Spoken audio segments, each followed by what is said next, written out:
propaganda justifying the absolute destruction of an entire people. That's what you're doing. I'm not going to do it. I'm not going to let you do it. On October 8th, the entire world supported us. On October 9th, No, they didn't. No, they yes, did not. they fucking That's the did. thing. There were protests on October 8th against Israel. Yeah, there was some. Not a second they gave. Some, brother. No. You're wrong. Delusion. This is delusion. You're fucking wrong, dude. There were protests worldwide against fucking Israel on October 8th. Worldwide. I didn't. Jokes, dude. I'm just holding the nastiest position.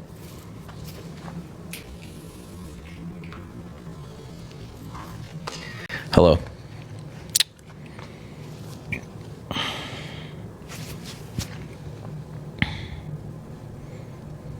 I thought we were doing pretty good, if I'm honest. Remind me to download that. Actually, if I hope Starshine, the woman who is recording all my lives, I hope they have that.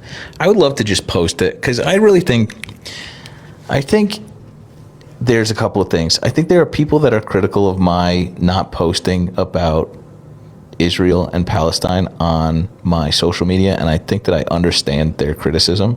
But I also think that, like, maybe it's just the way that I process and handle things, my brain, but, like, we talk about it so much. I feel like my position is known, but perception is reality. So I feel like maybe if I just posted that little exchange somewhere, people would fucking get it, and then I could stop getting raked over the coals for not talking about it. Eve Silver, whatever the fuck. We used to make this argument like it's victim blaming, and I think that, like, I understand why you can make that argument in this instance, but, like,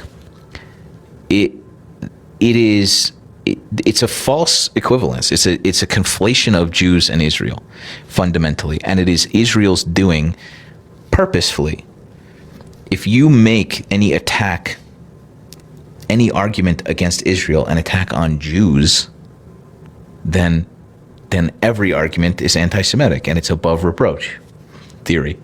But because you make this connection between us and force and like play on our fear, warranted fear from that time that they almost got us, you know? If you make this force that connection, when a nation state does something so indefensible, the rise in anti-Semitism, predictable rise in anti-Semitism in the diaspora, in everywhere we are, it can absolutely be correlated to the fucking thing that they're doing. It's and I know that because for the fleeting DM that I got prior to October 7th, the frequency with which not only that, but, like, the rise in popularity and like the fucking meme accounts and, like, all this shit is nuts. It's crazy. What happened since then? It's not the defense of our fucking nation. This is the extermination of another fucking people. Duh.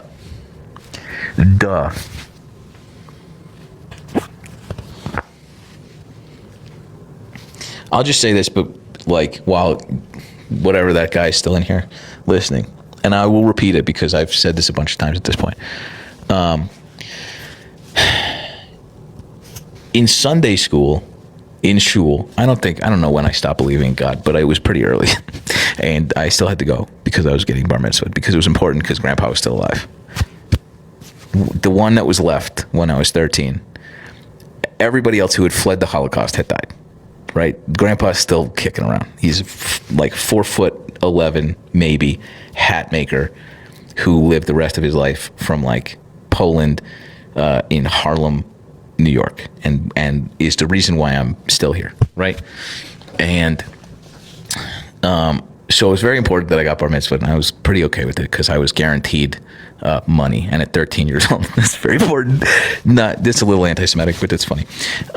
But in Sunday school, we would talk about, like, there's this conflict has been going on since the sun rose the first time 2,000 years ago, when time started on our flat Earth, and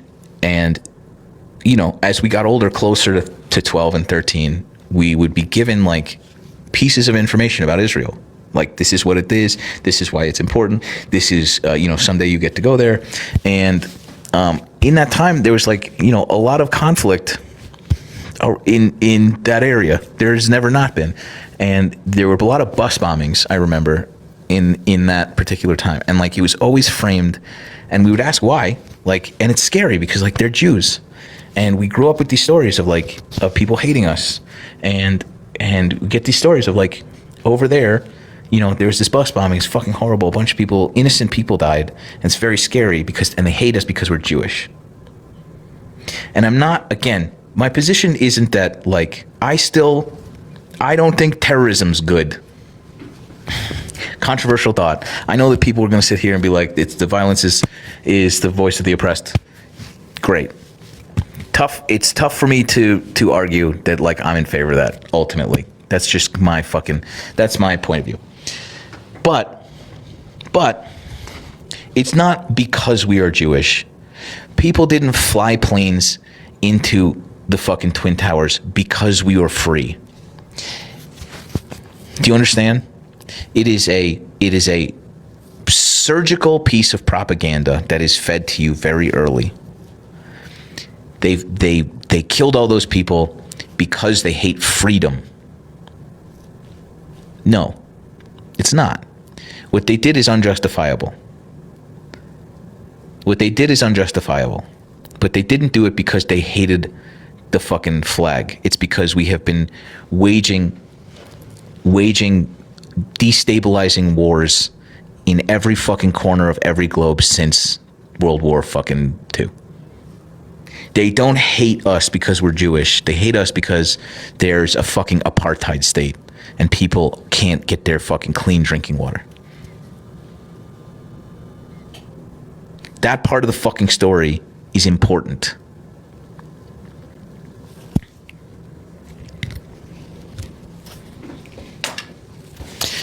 So you grow up hearing this, and once you apply any critical thought, it's a very uncomfortable thing to swim around in.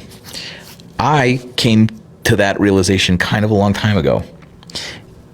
It doesn't make it any easier or make me want to talk about it any more or come with any more like ease about that. It should. For a lot of Jews, it did. For a lot of Jews, it was very like natural to come out and say like, it's still, I think because of the backlash, because of like my history, our history, my like position here, like it is not, it has nothing to do with Israel. It's just as a Jew, I feel fiercely protective of my Judaism, even though I'm not religious. I'm fiercely protective of my people, even though I have like fleeting connection with that. And like, what that means changes now a little bit. If only in the sense that like, I can identify the threat for people who would like prefer we die. And I can identify the thought of having a nation state protected by a fucking iron dome. But that is still the lingering fragments, the fucking relics of this propaganda that are still rattling around in my fucking brain. Because I'm scared for my people from the last time this happened. Because my grandpa told me probably too early what it was like. So that's still something and for that reason, I don't love talking about this. None of us do. A lot of us don't. So, yeah. I wish I'd kept my framed photo in my living room is like new from my Barcelona. But behind it is this photo I did of my grandpa, who is, when I took it, I think he was like 89, 91. And he's just this tiny little guy. And it's a book cover. And I wish I could show you right now what he looked like, because it would be very funny. But he was also he was a lion, dude. And you know what? I don't want to speak for him. Harvey, but he and my other grandpa Henry and Pearl, the way that they told me about what happened, I have to believe that they would be the Jews in New York waving around Palestinian flags. Because the lesson that they taught me is the same lesson a lot of Jews in New York are failing to learn. Not New York, in the diaspora. So, yeah. Anyway, I've said this a billion times, and it's worth repeating. I'm the way I am because of the Holocaust. It's fucking insane to say. It's insane, more insane to laugh about. But like, it is central to my empathy structure, which is I don't want those horrors enacted on anyone else. That was the lesson that they were so insistent in teaching when they told us what it was like a little too young.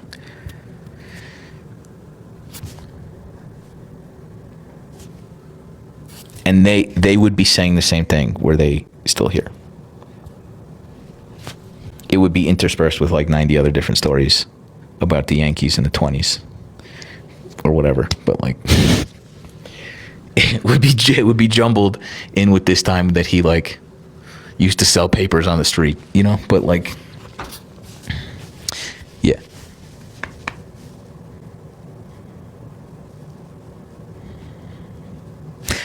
Hope that clears it up. Not that I was fucking needing to clear anything up, but that's how I feel. That's still how I feel. And felt important to come on here, post convo with what's his name? I didn't even get to learn his name.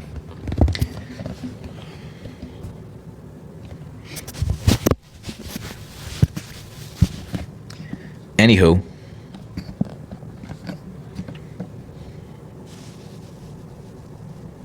I want to debate Israel-Palestine. I want you to get a fucking driving ticket, Evan.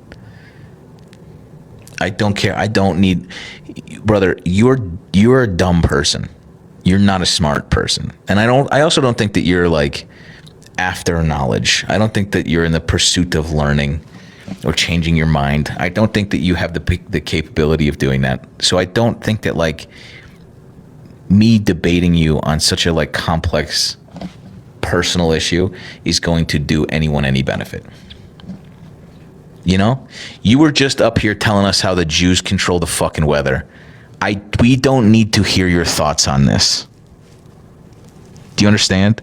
You were just up here debating whether or not the fucking space laser exists. I don't need to hear your fucking thoughts on geopolitics as it pertains to Palestine. You fucking moron. Stop typing. You're driving, you know? Nobody wants to hear your shit.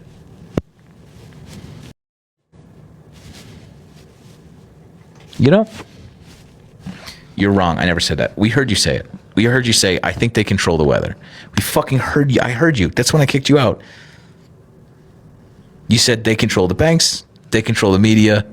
I think they control the weather. I don't know. Yeah. You fucking, yeah. We all heard you say that. It's not like,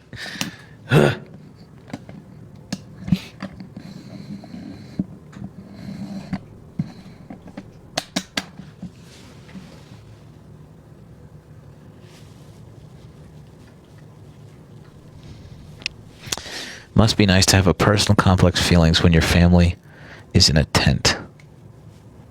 I don't understand. Oh yeah, the books. The Jews control all the books. That was the other thing he said. They control every book. That's why I was asking him if the Holocaust existed, if it happened, because usually people who say that then go with like, it could have only been 147,000.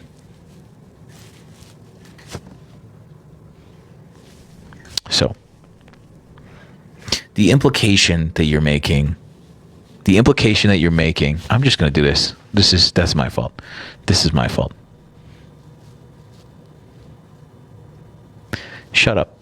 The implication that you're making is that like They control the history that we learn. The Jews. And that's fucking insane. Shut up. That's literal spoon-fed propaganda.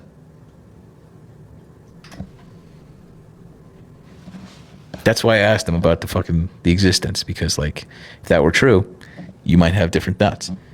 Kenny KO is listening, is typing somewhere. You know what I mean? So, yeah. We don't need to hear from you. Bummed that we lost 1,000 people out of here because of that shit, the fucking ban. That's been happening with more and more frequency.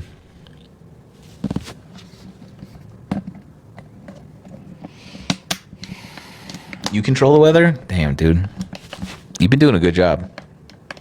Just cool it on the warming, you know? Just cool it on the warming a little bit.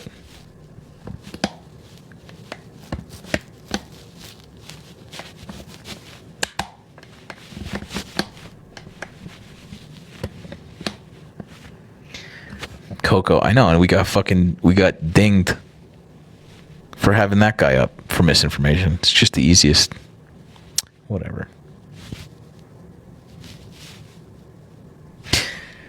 Anyway.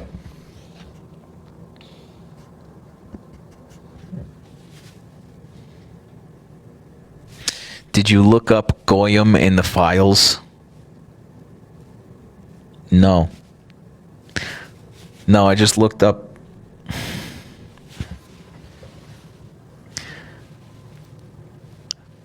How is the economy going, liberal tears? Let's talk about it. Let's talk about it, please. Let's talk about anything else, dude. Let's talk about fucking anything else.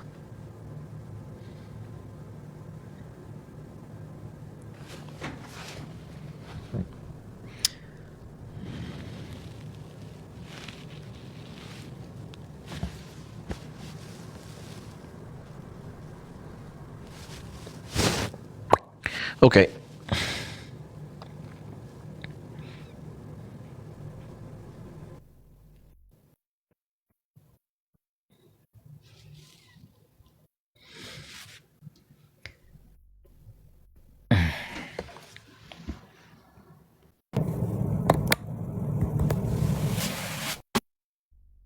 Cranston having a tough time. I don't really want to talk to anybody anymore.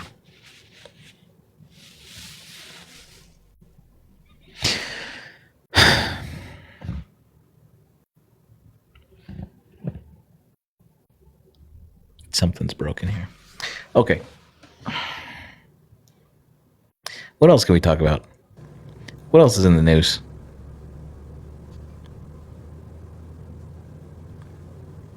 Can we get some POV footage with you on the bicycle?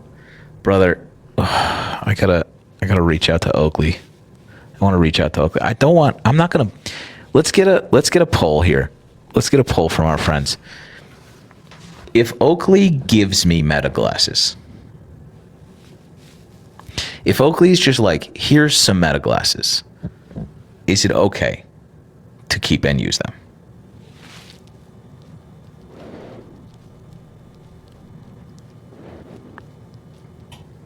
No? Yes. I fucking mixed, dude. I need a poll. Most said yes. Most say yes.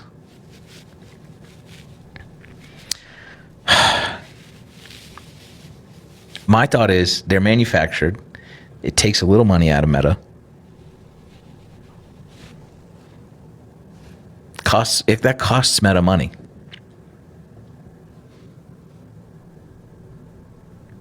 And then I get POV bike footage. And only POV bike footage. No, nothing other than that.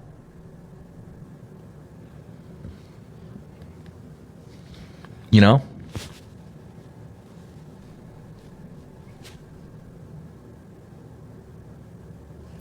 Meta will track you. I have bad news for you. I have bad news for whoever said Meta will track you. Brother, I'm going to hold your hand when I say this. They already do. They already do. They are fully tracking us. They are watching this right now.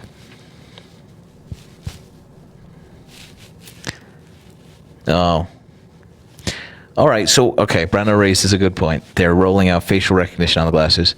How about, what if I wear them only in specific bike riding scenarios where there's no other people? And it's just a shadow and like the mountain. I've always wanted that. I always wanted it, dude. You don't understand. You don't understand. Wait, hold on. I understand what you're saying. Let me see if I can find this stuff.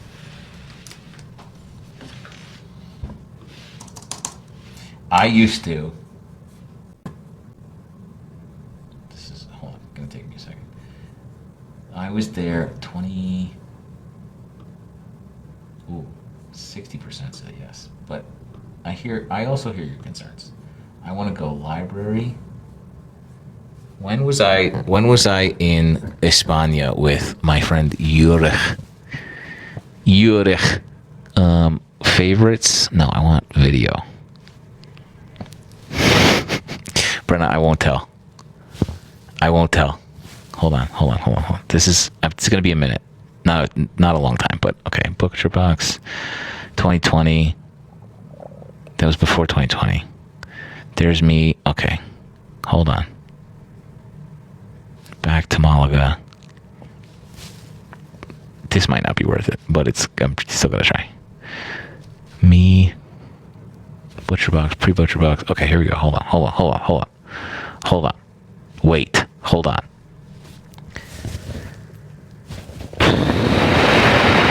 This is some corny shit. Oh, fuck. Jurich. Oh, where is this? You're just gonna have to be patient. I'm so sorry. Oh, no. 2026. 2022. 2019.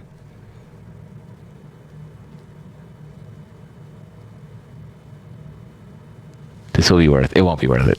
It's already not worth it. I can feel there's hundreds of people just being like, get the fuck on with this, brother. I got a GoPro surf mount, which was a mouth guard and a fucking GoPro attachment, and I used to put it in my mouth, and we would go down these mountains, and you just hear me fucking breathing super hard, and it was very annoying, but it was the best footy because it was post, must have been back to Spain. This is me lifting. God, there's some gems in here, dude. There's some gems. Spain. Okay, here we go. Wait.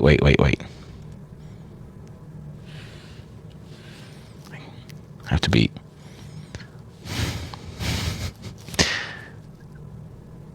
Sorry. Oh, God, dude. Yo. What is happening? This is just out our window where we lived. What is happening? Festival. Okay, hold on. Sorry. There's just every day. Every day in Spain is just a fucking party. What the balls, dude? I can show you. Man, where's the clip I'm trying to find of me and Yuri? Anyway, it's as good as first person, but you can hear me like slobbering all over this,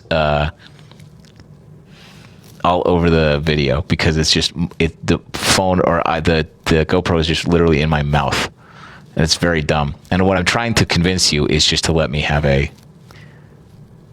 meta glasses because of this. That's where I'm going, but I can't. How do I not find a video? Where is this? This is frustrating.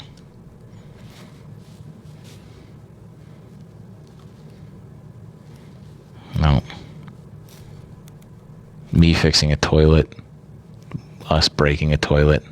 You guys want to see a sick... I've played this for you before. I want to play it for you again. Brandon, you'll like this. Maybe you won't. Who cares?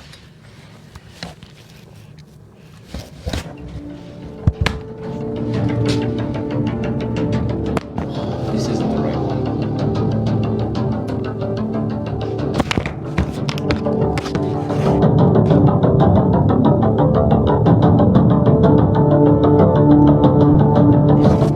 This is the corniest shit I've ever seen in retrospect.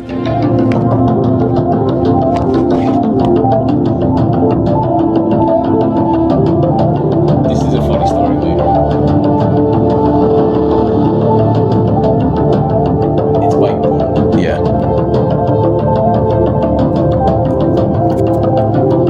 This the guy who did this memed himself into a like full-on career. But he was like, we got to do this.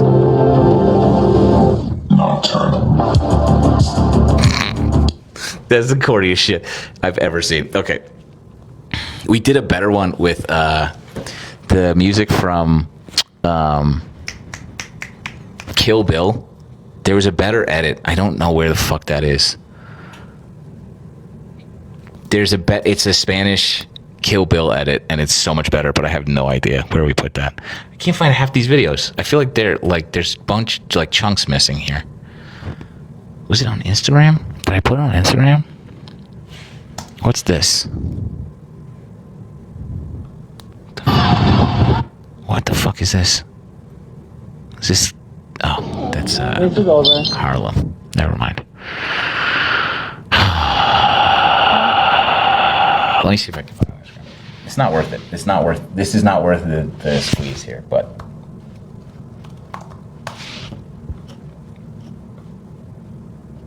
I'm still gonna do it. This is what we're doing now.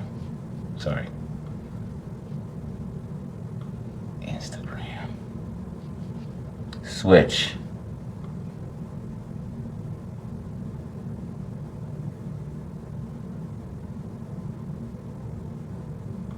Switch. Oh, what the fuck? It won't let me switch.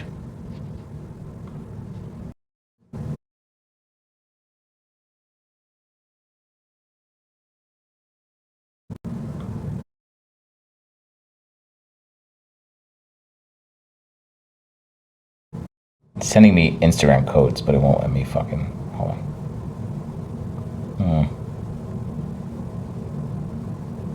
Here, I found it instantly, okay.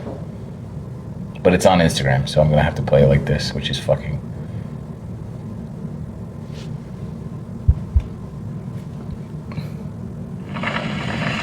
This is, I need to, oh God. DMs.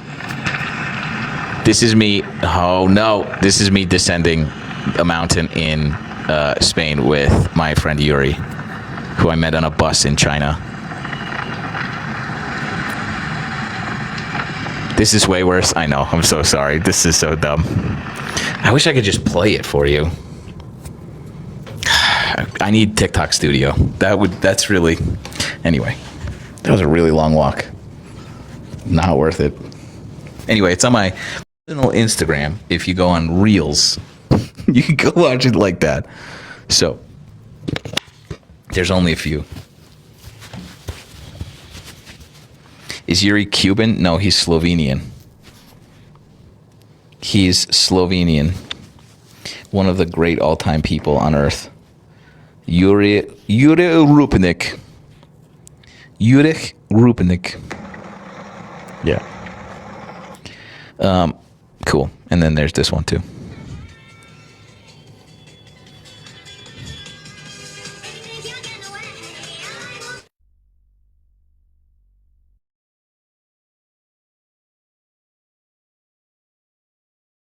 Dicks.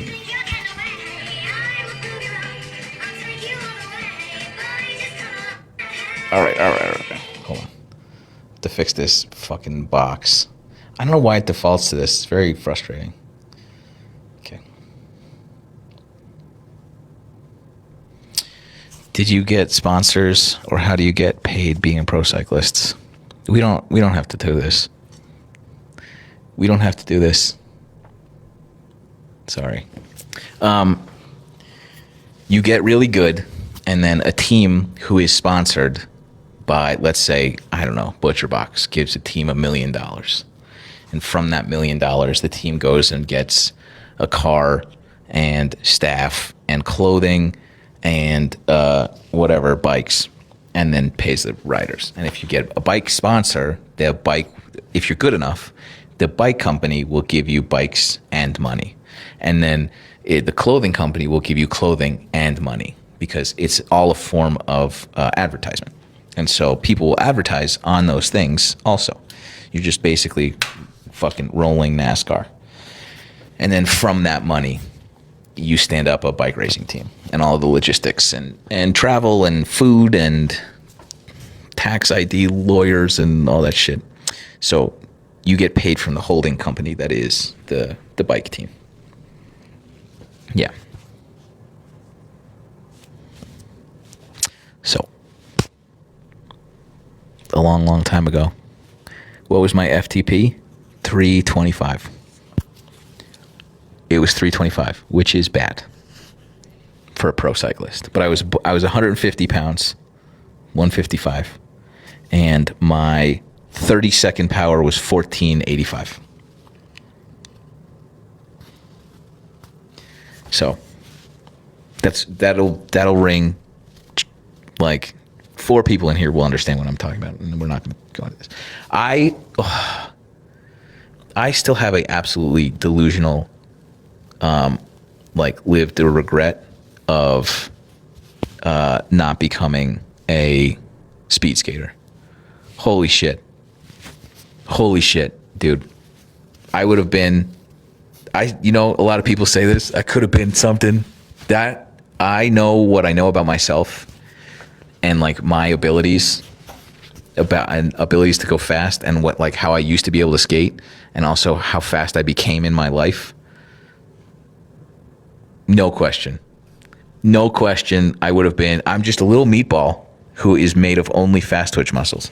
I was watching a long track, fucking 500 meter, 40-second effort. 40-second effort, brother. 40-second effort. It's not even 35 seconds.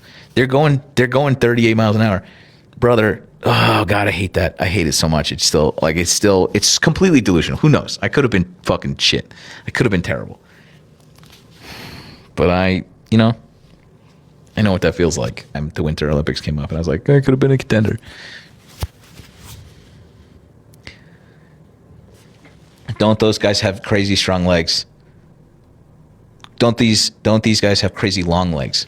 Some of them. The long track dudes do, yeah. But like, I can go faster than them for 40 seconds. Probably. Who knows? They probably would have made me do short track, and I would have won there too, because that's all spatial awareness and short distance and just understanding like movement and drafting. God damn. Anyway, that's all gone now. Now I'm just a little meatball lifting 1,000 pounds. Anyway, this is so much more fun than talking about real shit. Sorry. I should have ridden today. Maybe I'll ride tomorrow. I'm going to take a rest day tomorrow, so maybe I'll ride. They're 42. Yeah, I think a lot would have had to have happened. I think my all of my aerobic endurance is gone, which is fine. I'm really okay with that. But like, every time I was like, oh, it's gone, I still had like 9 more months of it like leaving. My resting heart rate's like 55 now, 65 something, which is abysmal. My resting heart rate used to be like 38, 39. Gone. Fully fucking gone. I can't. I used to like, for instance, I used to be able to like go and do an effort, like, or whatever in the gym, a set, and then go do core, and then go back to doing my effort and just like keep doing this. I can't do that anymore. That's gone. All of that cardio has like fully. So like I could go and learn how to skate and be super powerful, but I would have to build up my cardio resistance again, and that took 15 years. And I don't care. I want to eat pancakes. I want to eat pancakes and do this. We missed it. It's fine. I was also I did this. It's great. We had no regrets. Maybe I'll become a master speed skater.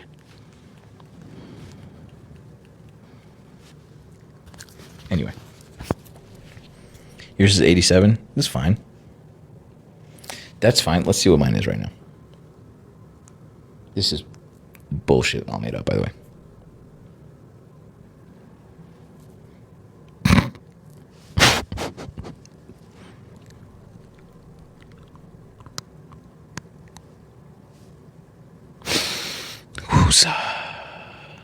It's measuring. Oh, fuck.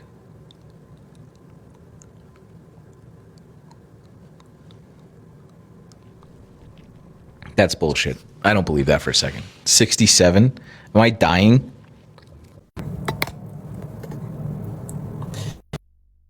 BPM I would be concerned as a nursing student, but people work out enough to lower it that much. This was I know 6'7", dude. This was a very large like point of pride and a brag. There's one time I went to the doctor and I was like, I think it was just for a checkup because my heart rate wasn't elevated because I wasn't sick.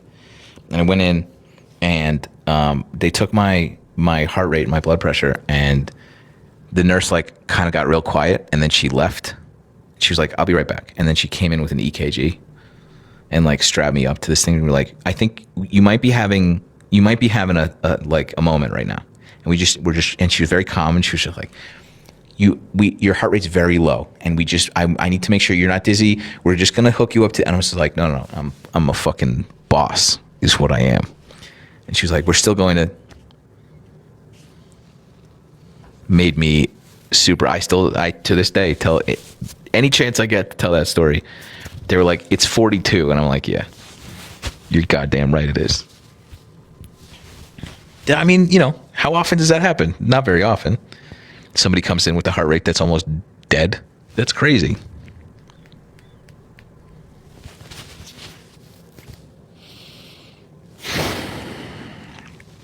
You like gravel? That's great. No. Maybe no. No. No. I need to get a good fit. My fit's all fucked. I need to drive to Utah. This is what the stumbling block has been for the last 2 years. My friend, Pat, is an expert fitter, and he said he'd do it for free. I just got to go to Utah. And I don't have the time or wherewithal to either drive to Salt Lake in my electric car, which sucks. Electric car's great, except for that. It would be a pain in the dick, and I'll get to the one place in the mountains that I need to like fill up, and it'll be closed, and it's winter. I can't drive Gertrude in the winter because it's over the mountains and it's snow covered, so she won't make it. And by the time it's summer, I want to be like, so I have to fucking drive, or I have to fly there with my bike. I don't want to do that. By the time I take my bike apart, go to the airport, get on the plane, fly to Salt Lake City, get there, lose my bike, find it, unpack it, it's more time than it would have taken to drive. Rent a car in this economy, dude? Is that ugly red? I could just buy that Mini. I could just buy that Mini and then like drive.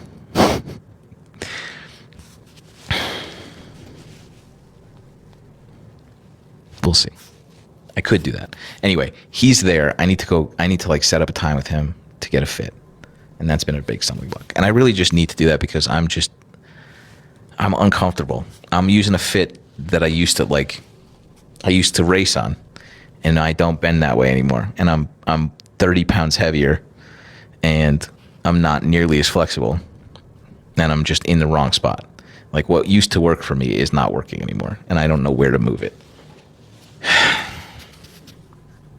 So, a lot of complaining. Anyway, I do want to do that because I would like to ride more this year, I think. Especially if I had meta glasses, you know what I'm saying? If we had some meta glasses, maybe if we had meta glasses, I'd want to ride, you know? Salt Lake City meetup. I'm kidding. No, again, nobody wants to see me 40-year-old sprinting. It's fine. I should ride tomorrow, though. I think I will.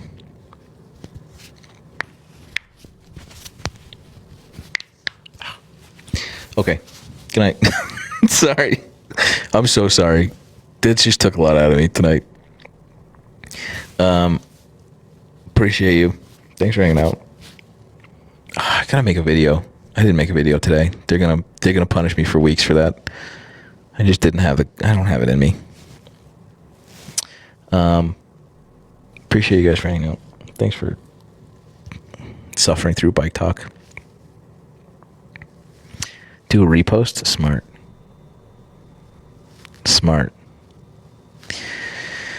Okay, love you, mean it. Good night. Sleep well. Ugh, sweet dreams. Oh, wait. Don't leave. Wait. How did Terry's fundraiser go or live go last night? Did she complete her 24-hour marathon?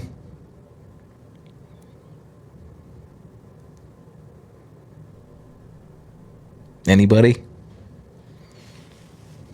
She fell asleep?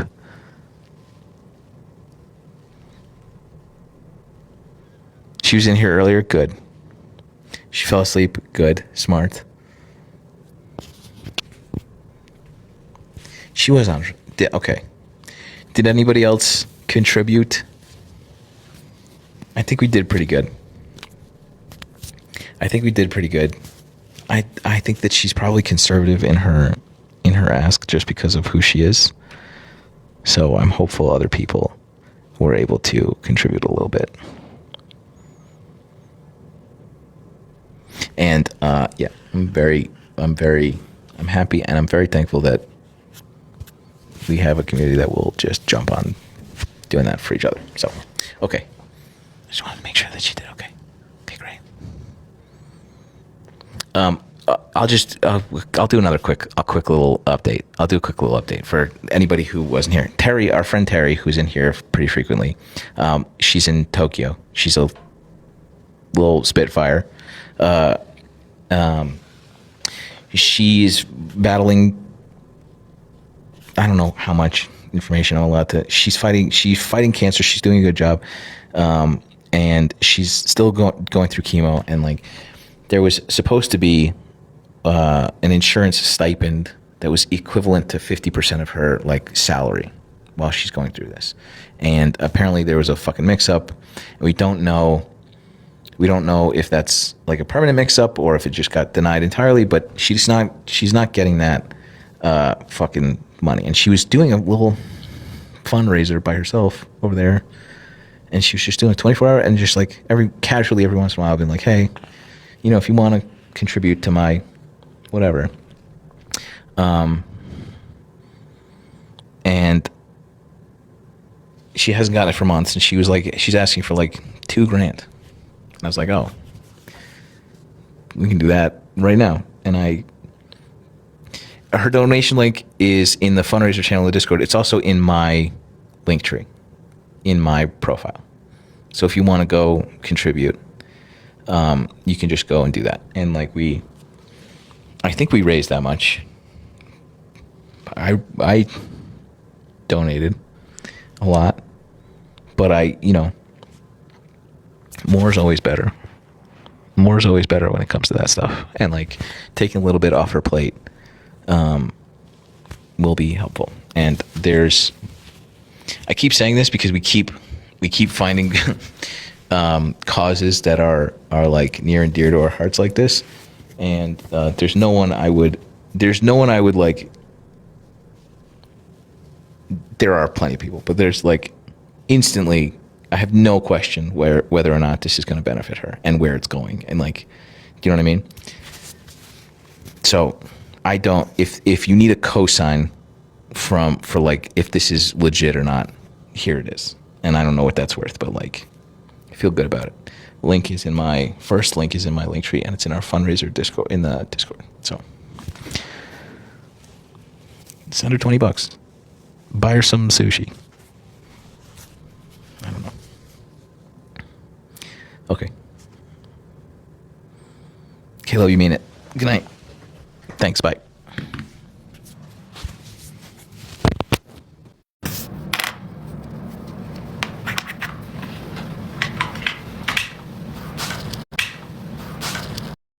Communication. Oh, go. Rising Plague. I've heard them, I think. Yes. This is straight from the path. Great news, they broke up. Because we can't have anything nice. This song's called Good Night Alt-Right, though, and it's about punching Nazis.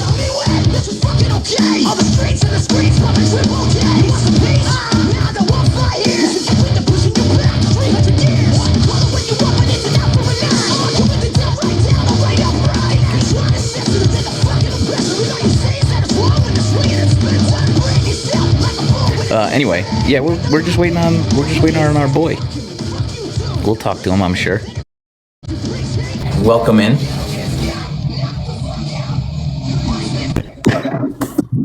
Hi, Good Trouble. How are you? Great. How are you, Gavin? I'm doing good, Mr. Sirs. Great. So what you want to talk about, handsome? I don't know. What happened in the news today? Let's see. I'm not sure. I didn't watch the news today. I know that, like, apparently another citizen got deported, even though he's legal and born here and is, like, 4th generation American. So there's that. Bad. Yeah. Not great. You know Kevin Durant, right? The basketball player? Yeah. Yeah. So he had an alternate Twitter account, right? And he went on it and was using it to talk like mad shit about his own teammates and about his own coach. At one point, he said that Steve Kerr, the coach of the Golden State Warriors, is scared of, and I quote, dark-skinned people since MJ punched him in the face. KD said that? Kevin Durant said this himself. How did his burners get exposed? I don't know. People are like putting the pieces together. Like he posted like a picture of an owl in like 2021 in August, and then that same profile had that owl on its header on the alt account. You gotta operate this. So take it for somebody who's on the internet. You have to operate under the assumption that everyone will find out. Everyone will figure it out. So either if you have a burner, don't have a burner, and if you have a burner, assume that people are gonna find out what you're posting on there. That's fucking crazy. But here's the worst part. This isn't his first burner account. There's been more. What was the basketball player who's like, the earth is flat, nothing's real? Fucking Kyrie Irving. Kyrie. Kyrie, I forgot, yeah. Yeah. Kyrie Irving is a anti-vax, flat earther. Kyrie's burner was Kyrie Irving.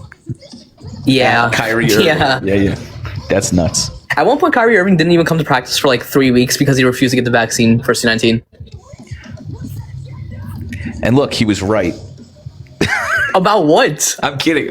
I took it. I didn't get more autistic. I'm kidding. More? Yeah, me too. although the jury's out. Appreciate you, Gavin. Thanks. Have a good night.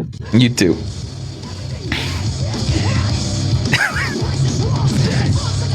I should have asked our guy what his fucking TikTok handle is. But first,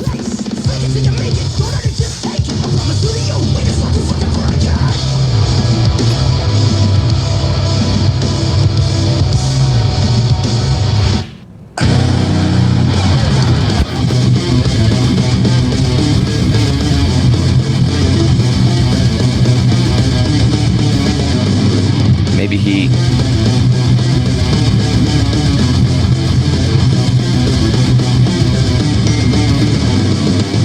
Oh shit! A man, cat's on a couch. Cat's on a couch. It's overstimulating. That's because I'm playing. That's because I'm playing one of my, if not my favorite band, Unearth on Metal Monday. This song's called "The Great Dividers." This was on an album from 2004, and it's a song about the elite.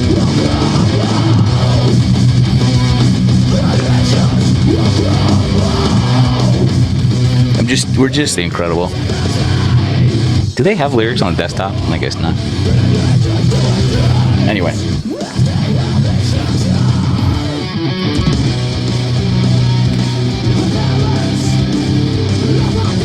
Oh, classic Jack. Is that classic? Hang on.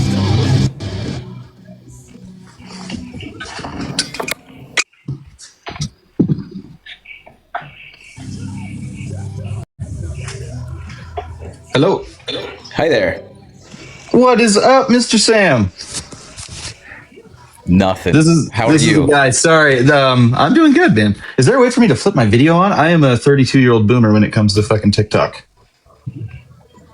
I'll send you a request. There we go. You gotta hit save. Yeah, nice. Here's my terrible great long lighting hair. choice. Okay. Right? Need the purple. Need the get an in-between color. Very on brand. Yeah, all right. So what's up? Dude, I actually have been watching a lot of your videos. I got turned on to you by our last guest on our podcast, and he really likes you. So I started, because I asked him at the end of it, I was like, do you have any influencers on your side that I could check out? And he was very adamant about you and this blonde lady with pigtails, but her name's escaping me at the moment. But who was your last guest? His name is Scott.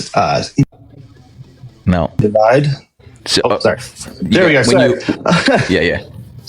Say it again. Sorry, his name is Scott. He sings for the band The Persistent Divide. Persistent Divide. Yeah, they're great. If you like Sleep Token, things like that, they're very on brand for that. Sure. But he's a huge fan of yours, so shout out Scott. He's why I reached out. Nice. And actually, you know what? With that, real quick, on brand with being a little lame, he told me before this, he's like, "Why did you speak so rude to him?" And I was like, honestly, I was just trying to get his attention. I didn't really realize I came off like a fucking dick. So you know what? I'll eat a little crow since this is a good faith conversation, and just apologize for coming off like a prick. Well, if I did, sure, I appreciate that. I think we're all big boys. We can do that. In the spirit of learning who each other is, I did have a peruse. What is a peruse? New word. Jack. Oh, some of your content. Because I want, you're a metal dude. I see some of your metal stuff, but Bring Me the Horizon shirt. Nice. Maybe it's gone. Maybe I can't see it. There was an interesting. Where was did you delete the story? I should have saved it. The one with the one that had the trans picture in the middle. That was good. I think good it's just make weak men, and then it was just like a bunch of people on their phones and it was a bunch of people on their phones and just being incomplacent, kind of. Yeah, that middle one. Yeah. I mean, it's that old saying. You hear that on. Oh, sorry. Yeah, kinda. So okay, I think it just fell off my page because it's been 24 hours or whatever the cycle is. More to this. You said. Forgive me, I get a lot of messages, but effectively, you have a lot of people in the circles in which you run are sort of liberal, and that very liberal. Right, and which is unsurprising to me from a metal standpoint or a musician standpoint, or artist standpoint. So I think people would be maybe more surprised if you weren't in these circles to find that there's a lot of liberal dudes screaming their fucking heads off about fighting. So I think, but to that end, do you find that you're I don't know really where to start this. Like, I could ask you a question if you'd like, maybe that helps. Because I know, because the thing is too, is I'm kind of a no name, right? Like you're much bigger than I am. You're in the space. It's no way. Come on, you're a much bigger guy. You've got like 1 million followers, dude. I think the thing that struck me was the video where you talking to, is that big dude, the rip guy? His name Mike. I think it's the one where you were talking about him flip flopping, like sides. The thing is your last post on Instagram. Yes, that guy. Nick. Yeah, Nick. Sure. Yeah, so I guess that's the thing that struck me is I keep hearing this narrative commonly about how we're flipping sides now because there's new information coming to light that kind of changes circumstances. Sure. So I guess that's my question is like, do you see it as flip-flopping or do you see it more as like people making educated decisions with new information is being presented? I think I think there are a lot of people with the ability to see change in people for what it is, and the good-natured change that you are trying to sort of paint this as. And I'm not one of those people. Having done this, some version of this for the last 5 years, I think that like my ability to just sort of like to see this as like a people suddenly learning new information despite this information having been sort of screamed at these specific people for nearly a decade. So this information that people are changing their minds having received now is not new information. And so with a, like I don't know what the expectation is for me, having been like, if you elect this guy, not only was he palling around with this like notorious multinational child sex trafficker, but like deeply involved with the people that installed him as president, don't give him the power again. And you did, and now we're like, people are looking around going, energy prices are 13% higher, gas prices are up, inflation's still up, unemployment's up, and then also he probably touched a bunch of kids, and so like and people are looking around going, oh, okay, maybe, you know what, I made a decision, and expecting this sort of like pat on the back, and that's you probably get it from some other nice liberals, but not me. What do you? Oh, that's fine, dude. Yeah, sure. Okay. No, that's a great explanation for that. Actually, I think flip flopping is another word for it. Sure. Yeah. Okay.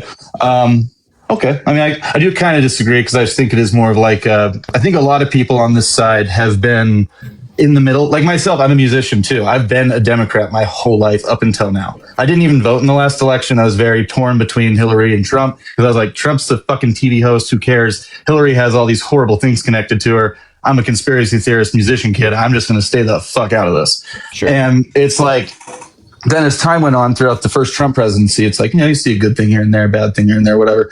But I think all the misinformation is what led so many people who are either non-polarized or non-involved to being involved, or rather like focusing and getting mad at the other side. Because once you start seeing things like, oh, he's a rapist, and then you're like, well, it's in context to something else. Like if you cut that clip, that's something, but if you hear the whole thing, it's a little bit different. Not saying it's still not rude or facetious, but it's also like, maybe that strikes my autism a little, where I'm like, what the fuck? There's more to the story, right? So yeah, sure. Oftentimes, one of my favorite things to do is to ask somebody if you're like, well, that's out of context, and then the next reasonable thing to do is, well, then give us the context, and you would be shocked to find out how often the context does not change the framing of what you're trying to tell us.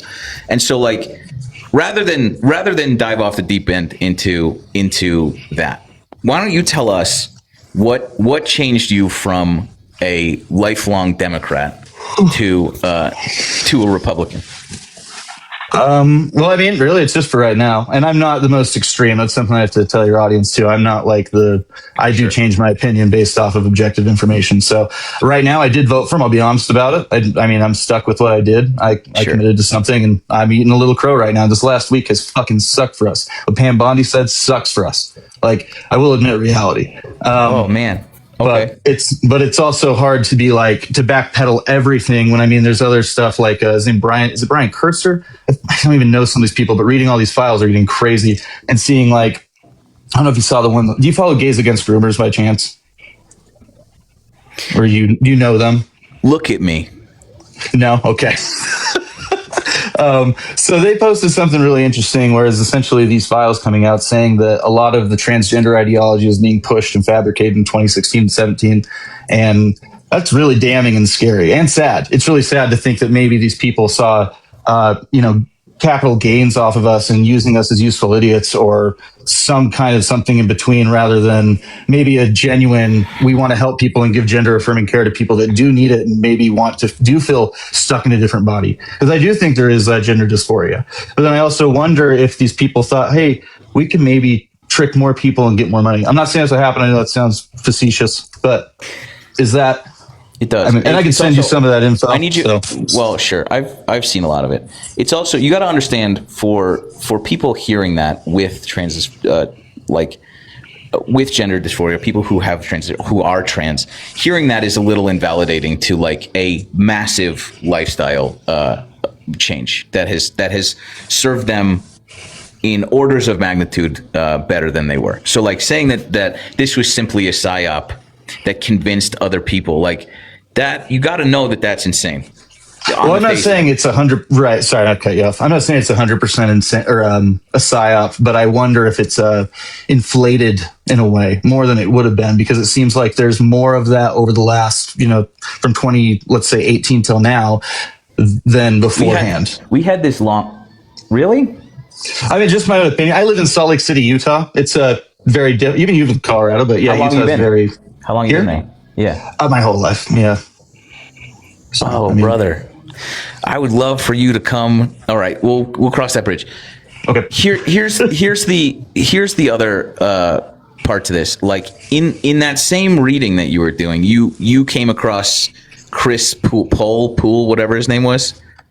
Chris Poole. Is that the guy who started the 4chan subreddit that led into Pizzagate, Gamergate, and Pizzagate, and all of this shit had ties with Epstein. So like a lot of the shit that you are referencing, a lot of that like far right sort of incel army uprising that fed into this idea that Trump was this like industry outsider and he was going to come in and clean the house of all of these like child sex predators, gave rise to the idea that like, and then like ultimately had him installed hilariously.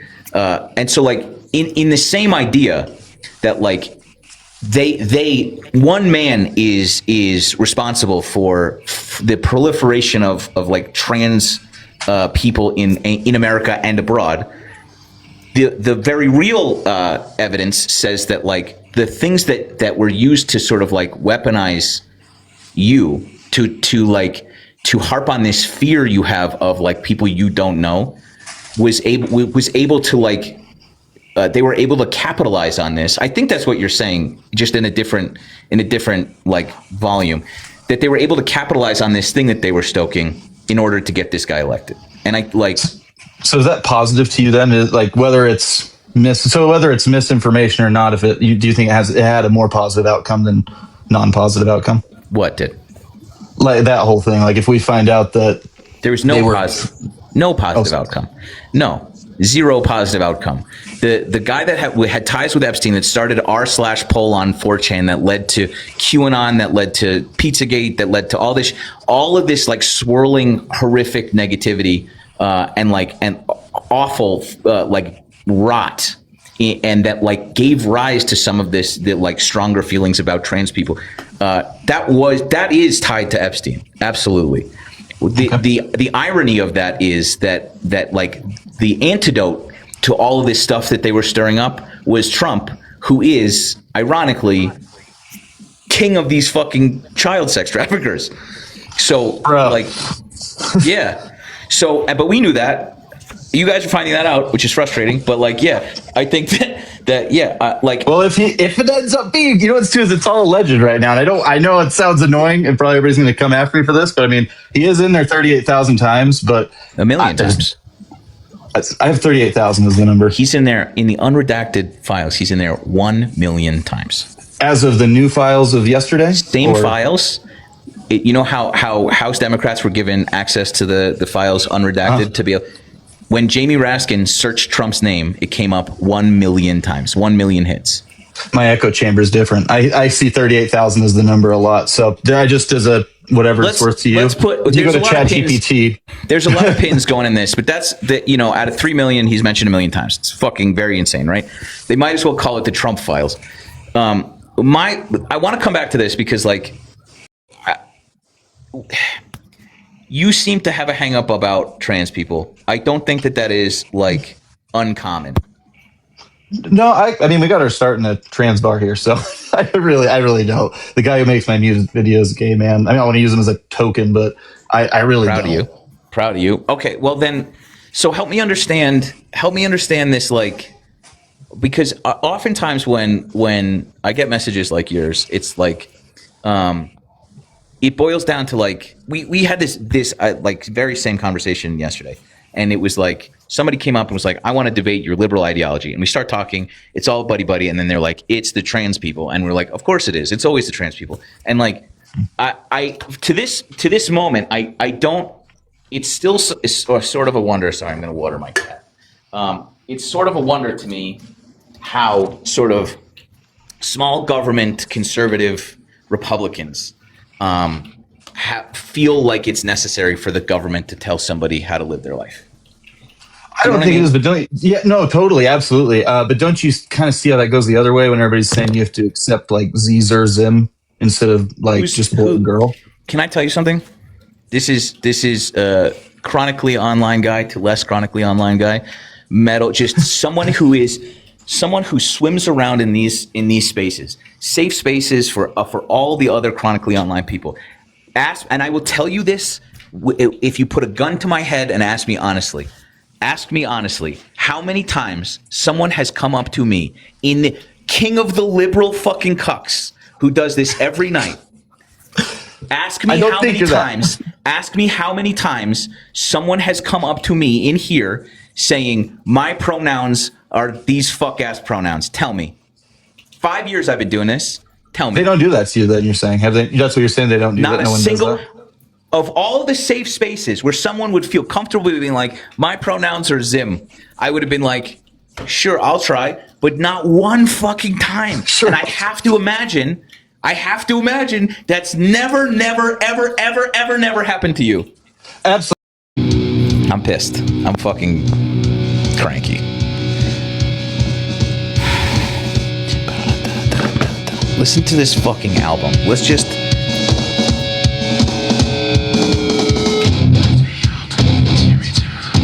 It's not the music. It was misinformation. That's what I got from. Lift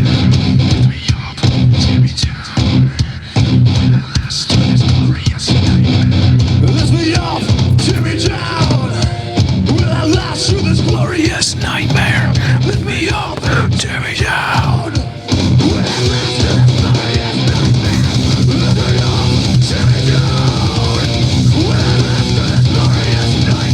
We're just waiting on the appeal.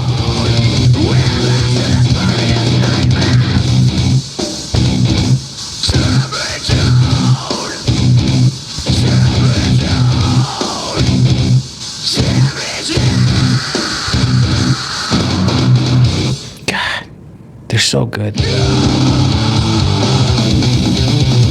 This album is like being in a bar fight. Sorry, we're just gonna do Metal Monday until we can get our fucking live back. That's just gonna be Unearthed Day, Unearthal Day, Mundearth Day.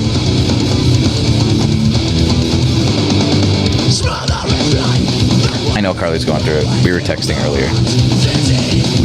earlier. I will join her in a minute. This is taking a long time this time. It does not fill me with a lot of confidence. No, I didn't buy that Mini Cooper, and it sold. It predictably sold immediately, of course.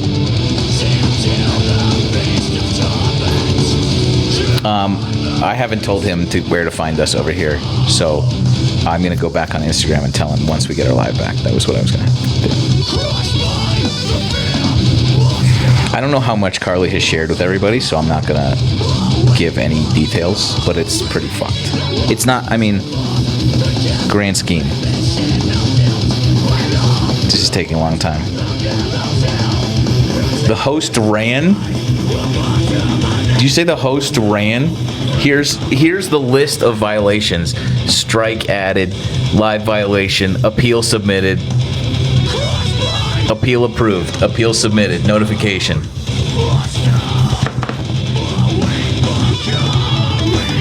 Listen to, while we wait, the absolutely my favorite breakdown of all time.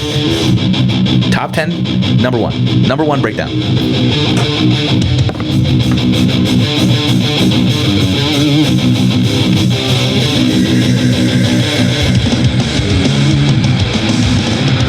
Not approved. Not approved. That's fucking insane.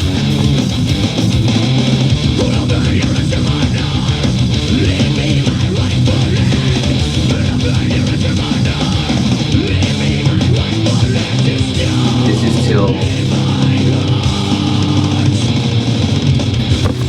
not approved.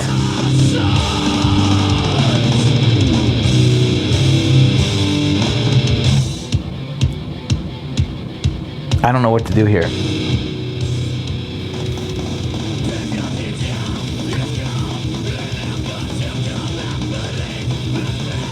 Oh no.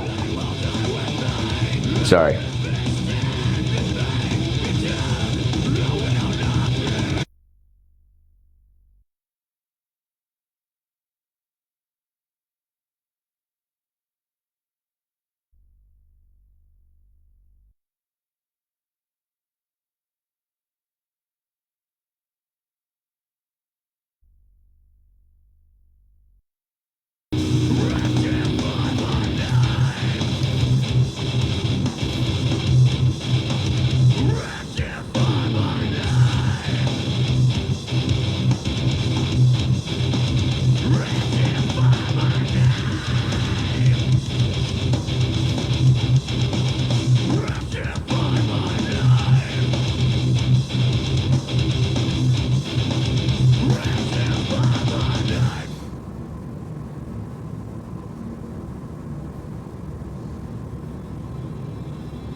Sorry.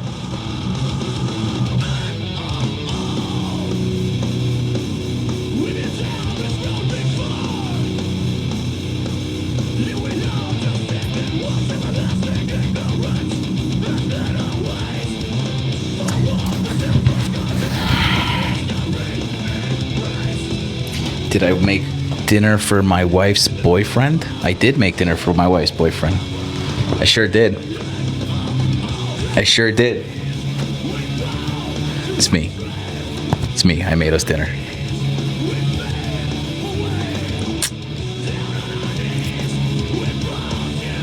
And then I had dessert. Ew, gross. Relax. Ugh. Got banned. We got banned for 3 days. Looks like. I'm filling out like reports, and I emailed my fucking manager, which 0 out of 0 times works. 0 out of 100 times works. But I'm trying.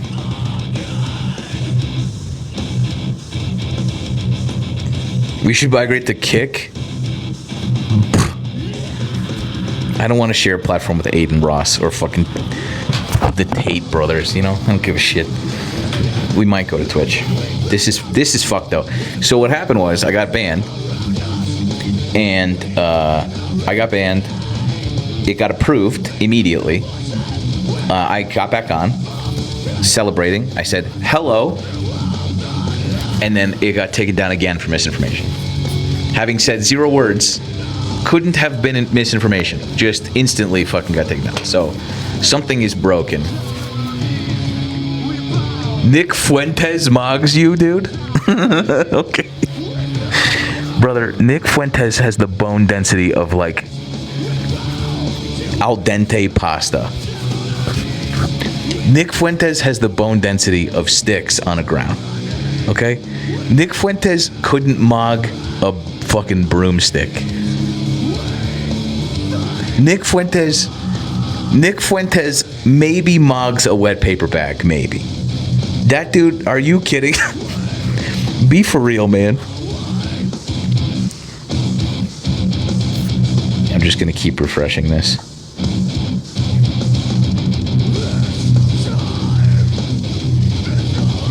Furious, dude.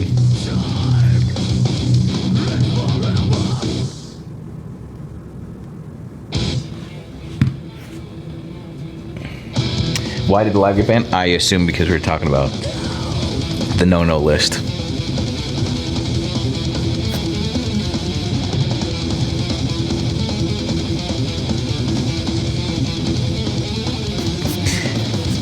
Booyaka. I know, dude. I know. I need to be doing that. It's pretty fucked.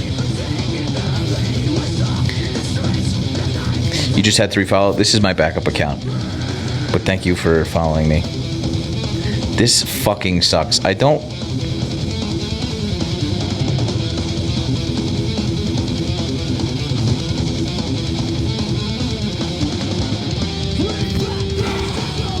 No.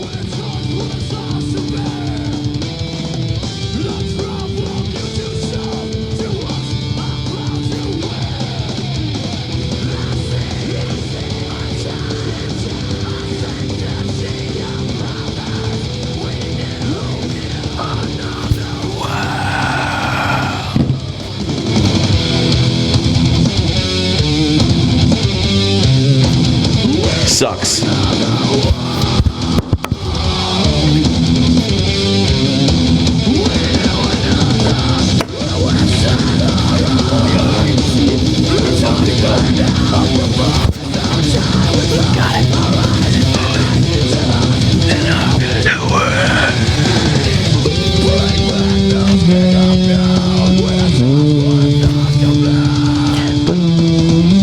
Alright, well, I guess we're just gonna not do anything tonight. I'm furious. This is fucking dumb. We didn't even talk about anything fucking crazy. We were just talking about 4chan. Not a word of it was misinformation. Not a single word was misinformation. All of the things I said were 1,000% true.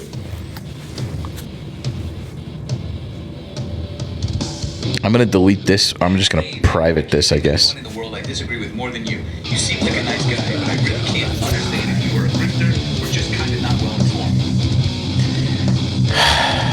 I guess I could go make a video. I guess I could go do some work. I'm furious, man.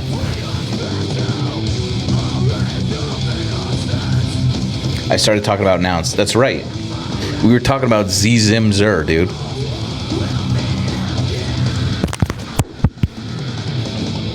Fucking struggling thing. Oh god.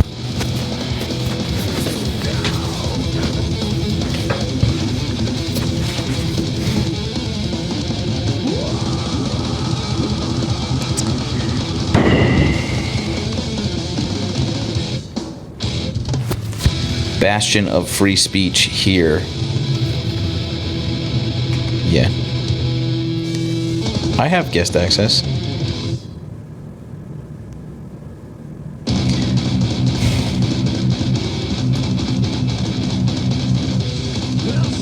I was looking forward to it a little bit. We didn't even get into it.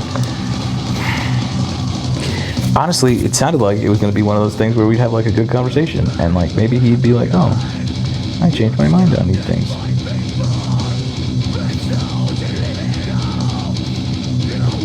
I'm gonna.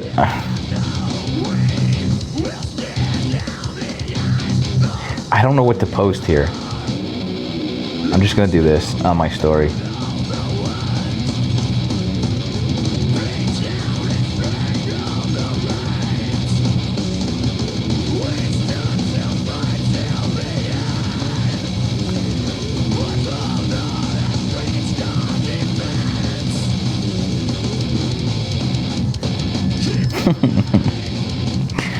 Okay.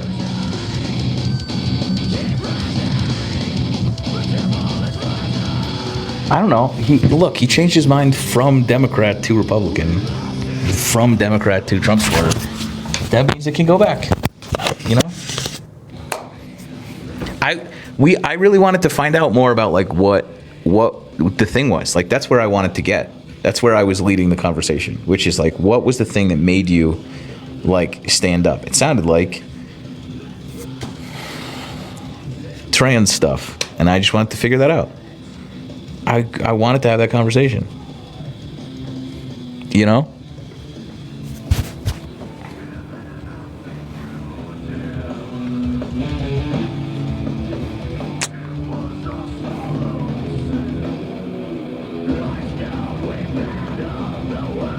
I just keep checking this as if something's gonna happen.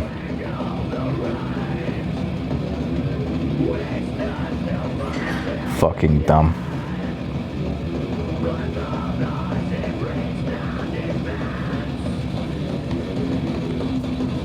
He could come here, sure. I haven't told him where we're hiding yet. Oh, that's for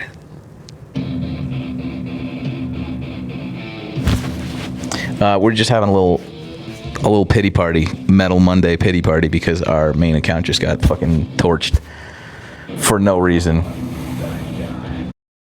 For no reason. For no reason. Hang on. No, don't call me. Don't fucking hang on. Don't call me, dude. Hang on.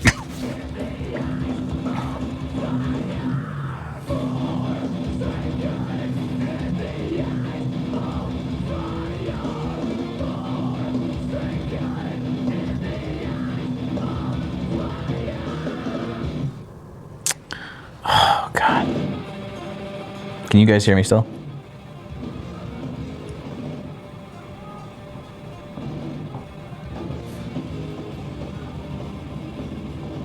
All right. What the fuck is happening? This phone sucks. It's my backup phone. Host is scared to invite him. He's hiding on the backup. Brother, featherless bird, you can take his place if you want. If you want. I'm gonna go share my. I'm gonna go share my.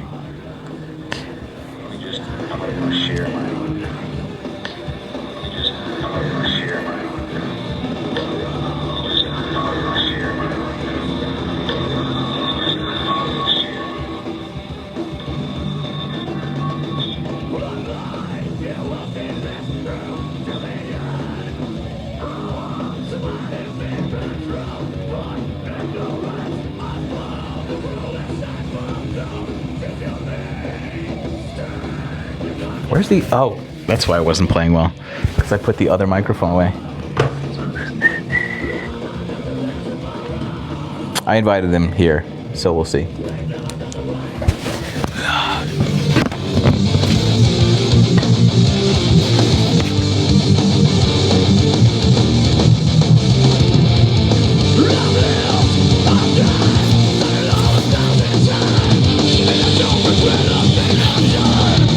I want to hear how loud this is. Oh, that's okay. Oh, it kind of mutes it. Interesting.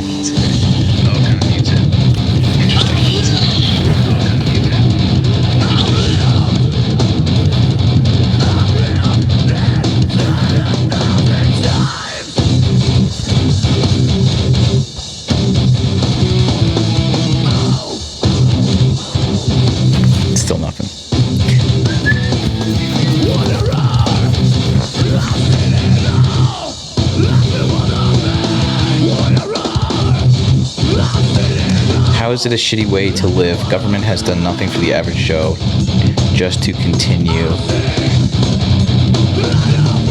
Yeah, agree. Agree.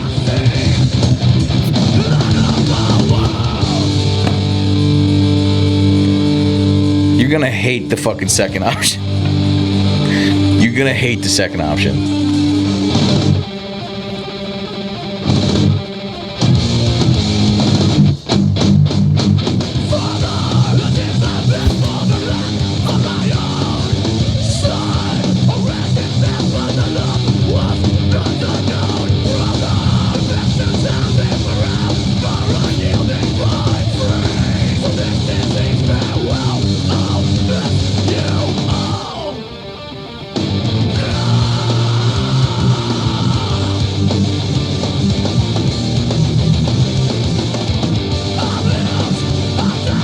No dice. Banned. Fucked. Can't even go live on the fucking on Instagram.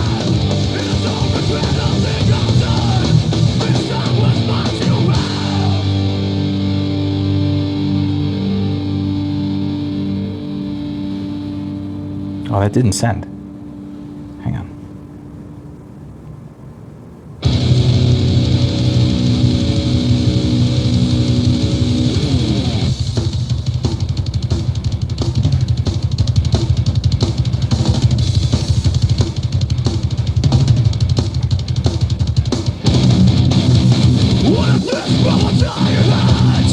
What the fuck? That sucks so much, dude. Oh. You can't. I keep looking at this. That's so weird, dude. I keep sending him the link to the.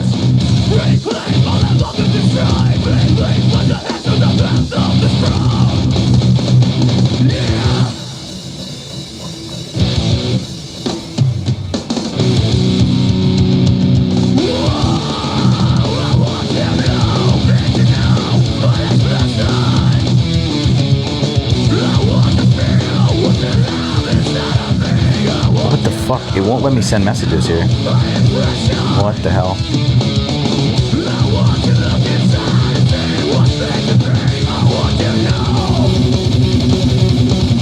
Oh.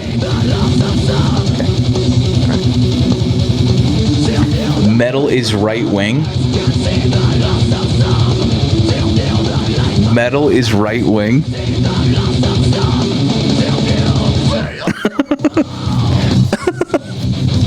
Okay, dude. Okay, man.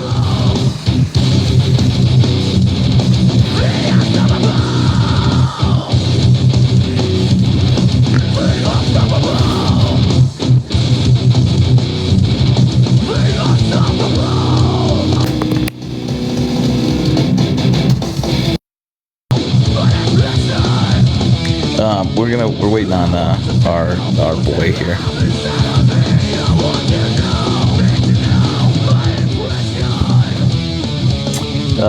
Oh, yeah.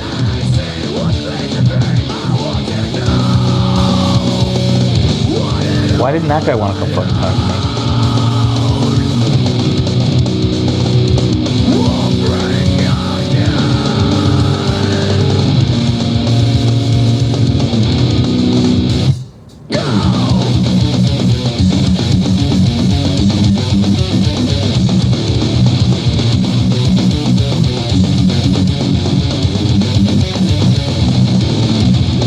I want to show you this picture. Metal is right wing if you're cool with Kanye. Yeah, pretty much. I went to go see Unearthed, and this dude showed up like we'd never talked to each other before. The lead singer of Unearthed, Trevor Phipps, walked on stage with a Kilmar Abrego Garcia t-shirt. These guys... Yeah. Okay, dude. Randy Blythe of Lamb of God just went on a fucking long tirade about how you guys are all like mouth-breathing lumpties. They don't like you, man.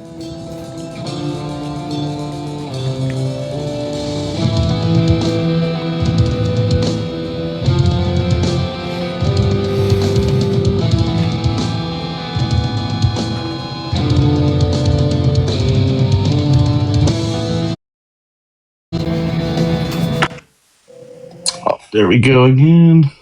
Welcome back. Hello, my friend. Okay, awesome. Hey, do you know what I could avoid doing so I didn't get kicked? If people just sit here and just smash the button saying that I'm wrong, and then every once in a while they get their successful and they just get you counting. So Gotcha. Which is good. Okay, gotcha. Well, awesome. I think where we were at is you had just asked me if I had ever seen someone use pronouns myself, and I said no. No. Special pronouns. Oh, okay. Yeah. No. Okay. Yes. No. But even regular pronouns, if they were just like, "Hey, use my." Sorry. So the larger question that I was like kind of trying to get to is like, is maybe you could tell us like what was the thing that started to like push you towards Donald Trump being the answer to these woes of yours? No one in here is going to believe it, but it's trying to pay attention to things going on. I listen to, it's really an incel amount of media. And I don't just listen to like influencers. I actually listen to the full 3-hour Joe Rogan, the full PBD, the full NPR, I listen to it.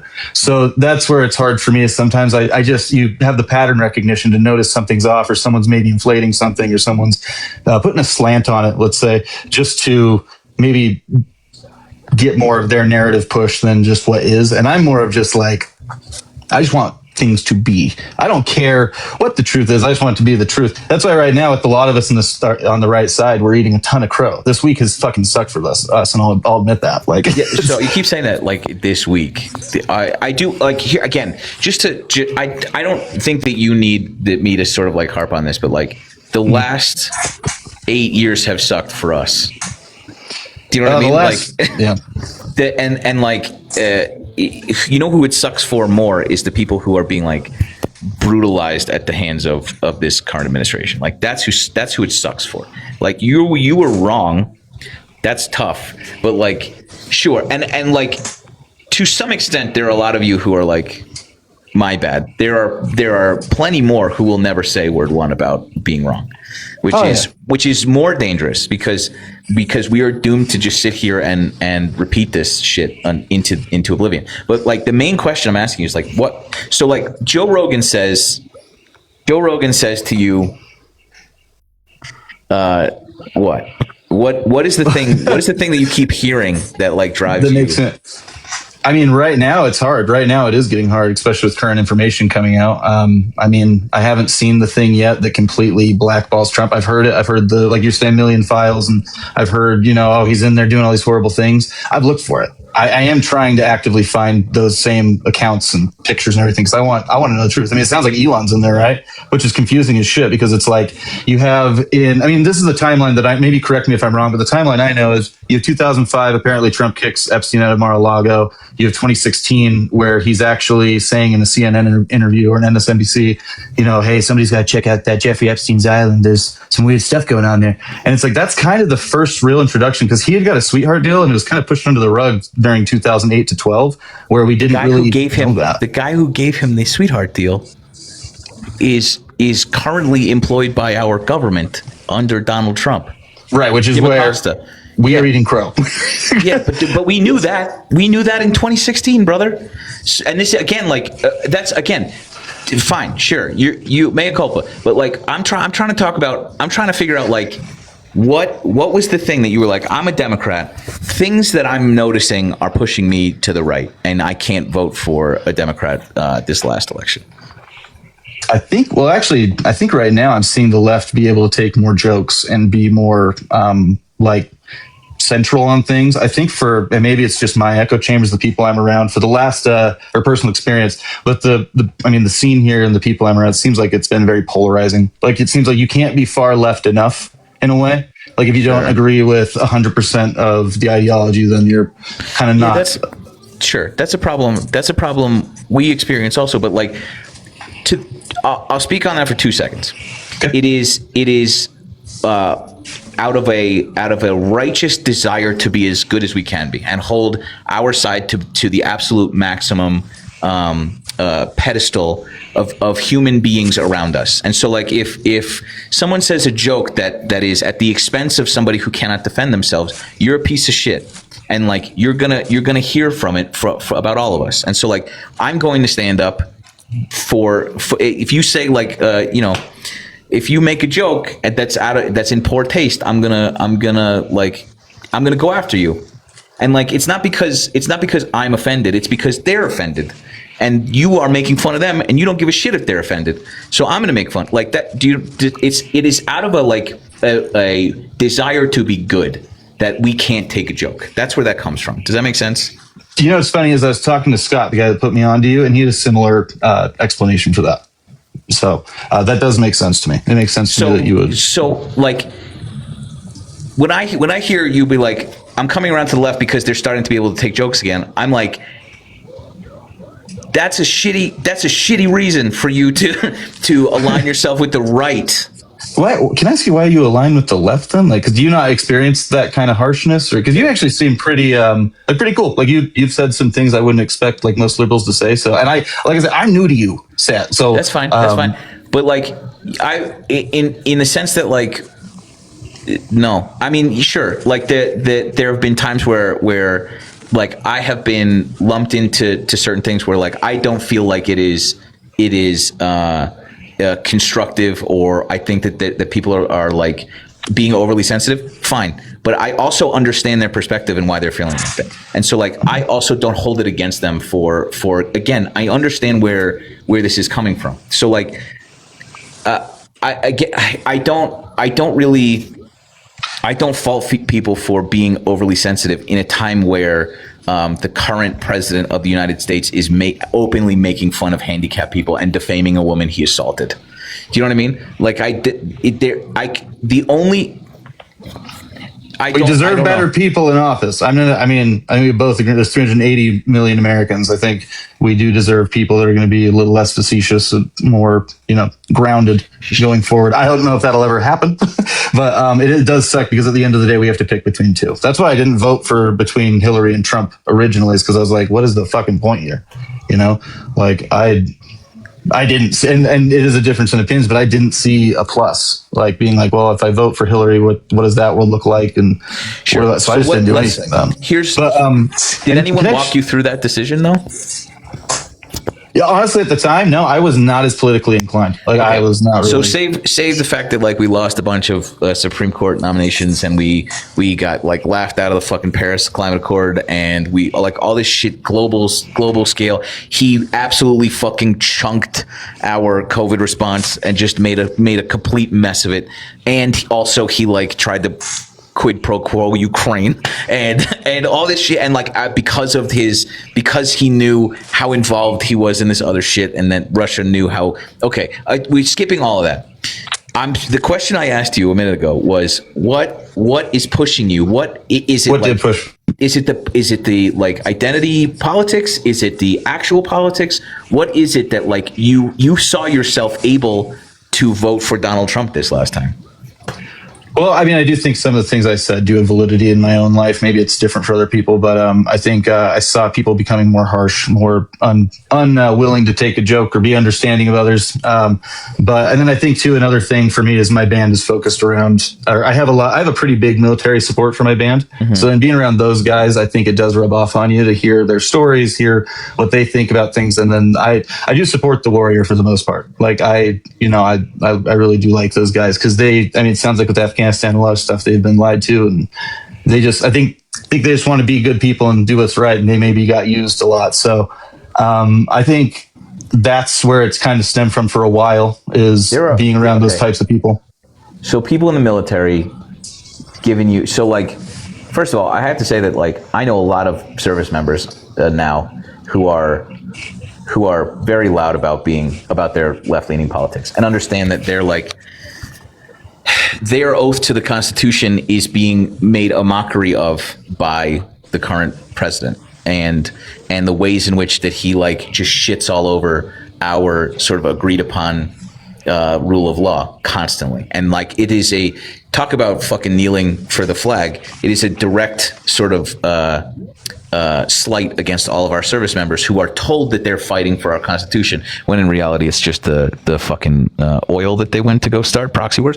But like, so there's plenty of left-leaning military guys that would love any medal, and half these guys aren't fucking listening. But also, like, you said that your point was, I just want to like hit on this. You said that like people can't take a joke. I think I don't mean to be offensive. That's a psychotic fucking reason to vote for. But you also said they are becoming more harsh and unwilling to be accepting of others. And like, if you said that in a vacuum and said to anybody on earth listening, paying attention to our politics, if you said they are not willing to accept other people for who they are, who the fuck do you think you would associate that with? Don't you think it goes both ways though? Like that's really, like, I feel like that's the difference. So it's like your side does it. Here's a quiz. Our side does it. Here's a quiz. You tell me. We'll go shot for shot. Ways in which the left doesn't allow the right to be who they are. Hit it. Doesn't allow? Well, I don't think you guys can control it, but I do think there's a want to control it, right? Isn't there a want to have everybody? How is a left-leaning person trying to make you not live the way, not accepting of the way that the right is? Go on. I think it's everything I said. I think it's that it's become completely like the left is. Give me an example. It happens so often. Give me an example of someone on the left not being accepting of someone on the right and what they're doing. What is the right person doing that the left won't accept? Hit me. You know, I'm a little stumped, but it's just because it's in the moment. I mean, there's got to be a ton. It's fine. Do you want me to go first? Do you want me to go first? Go first. Tell me some things the other side. You think trans people shouldn't allowed to be allowed to be trans people? No, I think it should be allowed. I just think it shouldn't be like pushed so hard. The right pushed so hard. We can spend 2 days talking about that. But the right doesn't want American citizens to live how they want in America. The left would prefer you not do that. There's one thing that the right doesn't want, that the left is just like, hey, just leave us alone, right? You give me one now. What's on that though? Do you pay attention to like RFK or like, I mean, have you read the book, The Real Dr. Fauci? Like, are you like, because that's things like, do you completely buy into like vaccine information? Is that pretty? We'll do that in a second. Okay. Give me something that the left is unwilling to allow the right to be as they are. I think that it's a lot, man. I think that it's been years of saying, hey, we want these kind of things to happen. Like, we want to be like, it's like you're already free and you're fighting for things that you already have. I guess that's where it's confusing. It's like, we don't really care what you do, but it's like people fighting over stuff that like, it's like, isn't the majority of gay rights solved in like 2014? Like, isn't that like, you know, like, is it, do we need more freedom than complete freedom? At great fucking expense and at lives lost fighting for the idea that like American citizens should have equal rights to other American citizens. And no, totally. So no. And so what I'm hitting on here is this often like false equivalence, that the left and the right are two of the same thing. But I need you to understand your inability, and I can sit here and rattle off 19 other different ways that the right is trying to stranglehold other people's like lived freedoms in America. You can't give me fucking one, dog. I would say vaccine passports. Let's just go with that one. What about really? Like, dude, there was so much during 2019, or I mean, the Biden administration that was getting pushed harshly. Sick. Like, show me your fucking vaccine passport. We don't have one, but didn't you push that agenda? Who's we, brother? Wasn't that a liberal agenda? But who was it carried out? No, because we denied the shit out of it. Nobody agrees with it. What do you mean insane. We you were in power. Yeah, Republicans disagree with that. You were in power. This was way more during the Biden administration. The vaccine passports and the one, I mean, like at the end of that, like it was promoted by Trump, but I mean, you guys were trying to carry it out. It was promoted by Trump. Right. Yeah. I mean, he was the acting president during that, but he was saying we shouldn't have. He brought it up, but we didn't go through with it, and everybody said no fucking way. He said for you to get it. He actually did get it, even. And did you? Fuck no. No, of course not. Why would you? I'm crazy. Yeah. But Yeah, no, and I mean, I think that's the thing too. Give me again. I'm not going to let you use that because, like, not only was that like Trump's doing, but also that didn't happen. Right? There weren't vaccine mandates. Nobody was going door to door to fucking pull you out and give you a vaccine. This is another like example of how this like nightmare misinformation volcano that was being unleashed on you guys led you to believe this. That's not true. So okay, okay. You don't want trans people to exist. Now I don't care if they do. Women, okay, fine. Women in America have different rights, state to state, than they did before Donald Trump. That's bad, in my opinion, because I like women. The right thinks that that's a good idea. I don't. Women, on the whole, don't feel like that. Can you give me another? I'm actually more central on that. I do. Yeah, sick, but that's something that the right is like has been convinced that it is like this intensely cultural flashpoint. Give me something else that the left is trying to stop the right from living as they want to live. I guess, I don't really know off the top of my head. I could probably send you a list after this, but it doesn't really do me justice right now. I think you don't think that that's. Do you hang on? Do you think that that's interesting? No, because it's not something I focus on. Because I don't. It really like I just kind of discredit dumb information. Like I hear dumb information. I'm like, that's crazy. I'm not going to do that. I'm not going to buy into that. Your whole point was the right wants to just have more people accepting of who they are. The left is too harsh, and I'm asking you. Oh no! I think the right's getting polarized too now. Not now. I'm talking about before. Yeah, I think that's why I think people became more central because of how polarizing the left has been. Like throughout the entire Biden administration before that. Don't you think it? That's what I was saying earlier. Like you can't be far left enough. It seems like to be a part of the club. Like you have to be 100% ideologically with everything or not. You said that I don't appear like that. Oh well. You said that I don't. No, that is my goal: is to find people more in the middle that are not screaming at a side. They're more I am screaming. You're screaming at the farthest side. Then yeah. But you just said you're not doing that. Isn't that what you just said? You said that I appear like that. I'm telling you that like I appear like this because I'm a normal fucking dude. And there are millions of me who feel as like militant about other people's rights in America as I do, and we're all normal dudes. What is not normal is when people say you shouldn't live like that because it affects me. I think somehow a little bit. Actually, I'm not sure how it does.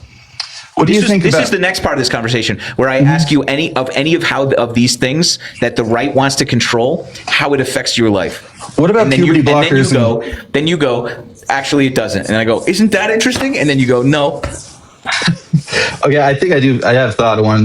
So if you look at like California over the last few years, you have puberty blockers in children. You have like parents not being informed. I'm not saying that's every time, but I would say that is a thing. We did the trans thing again. We did the trans one already. I'm just trying to answer your thing. My bad. Yeah, okay. But you did the trans one already. That was number one. You already did that. Well, I got 2 or 3 then logged in. So what was so the trans thing, COVID thing that didn't happen.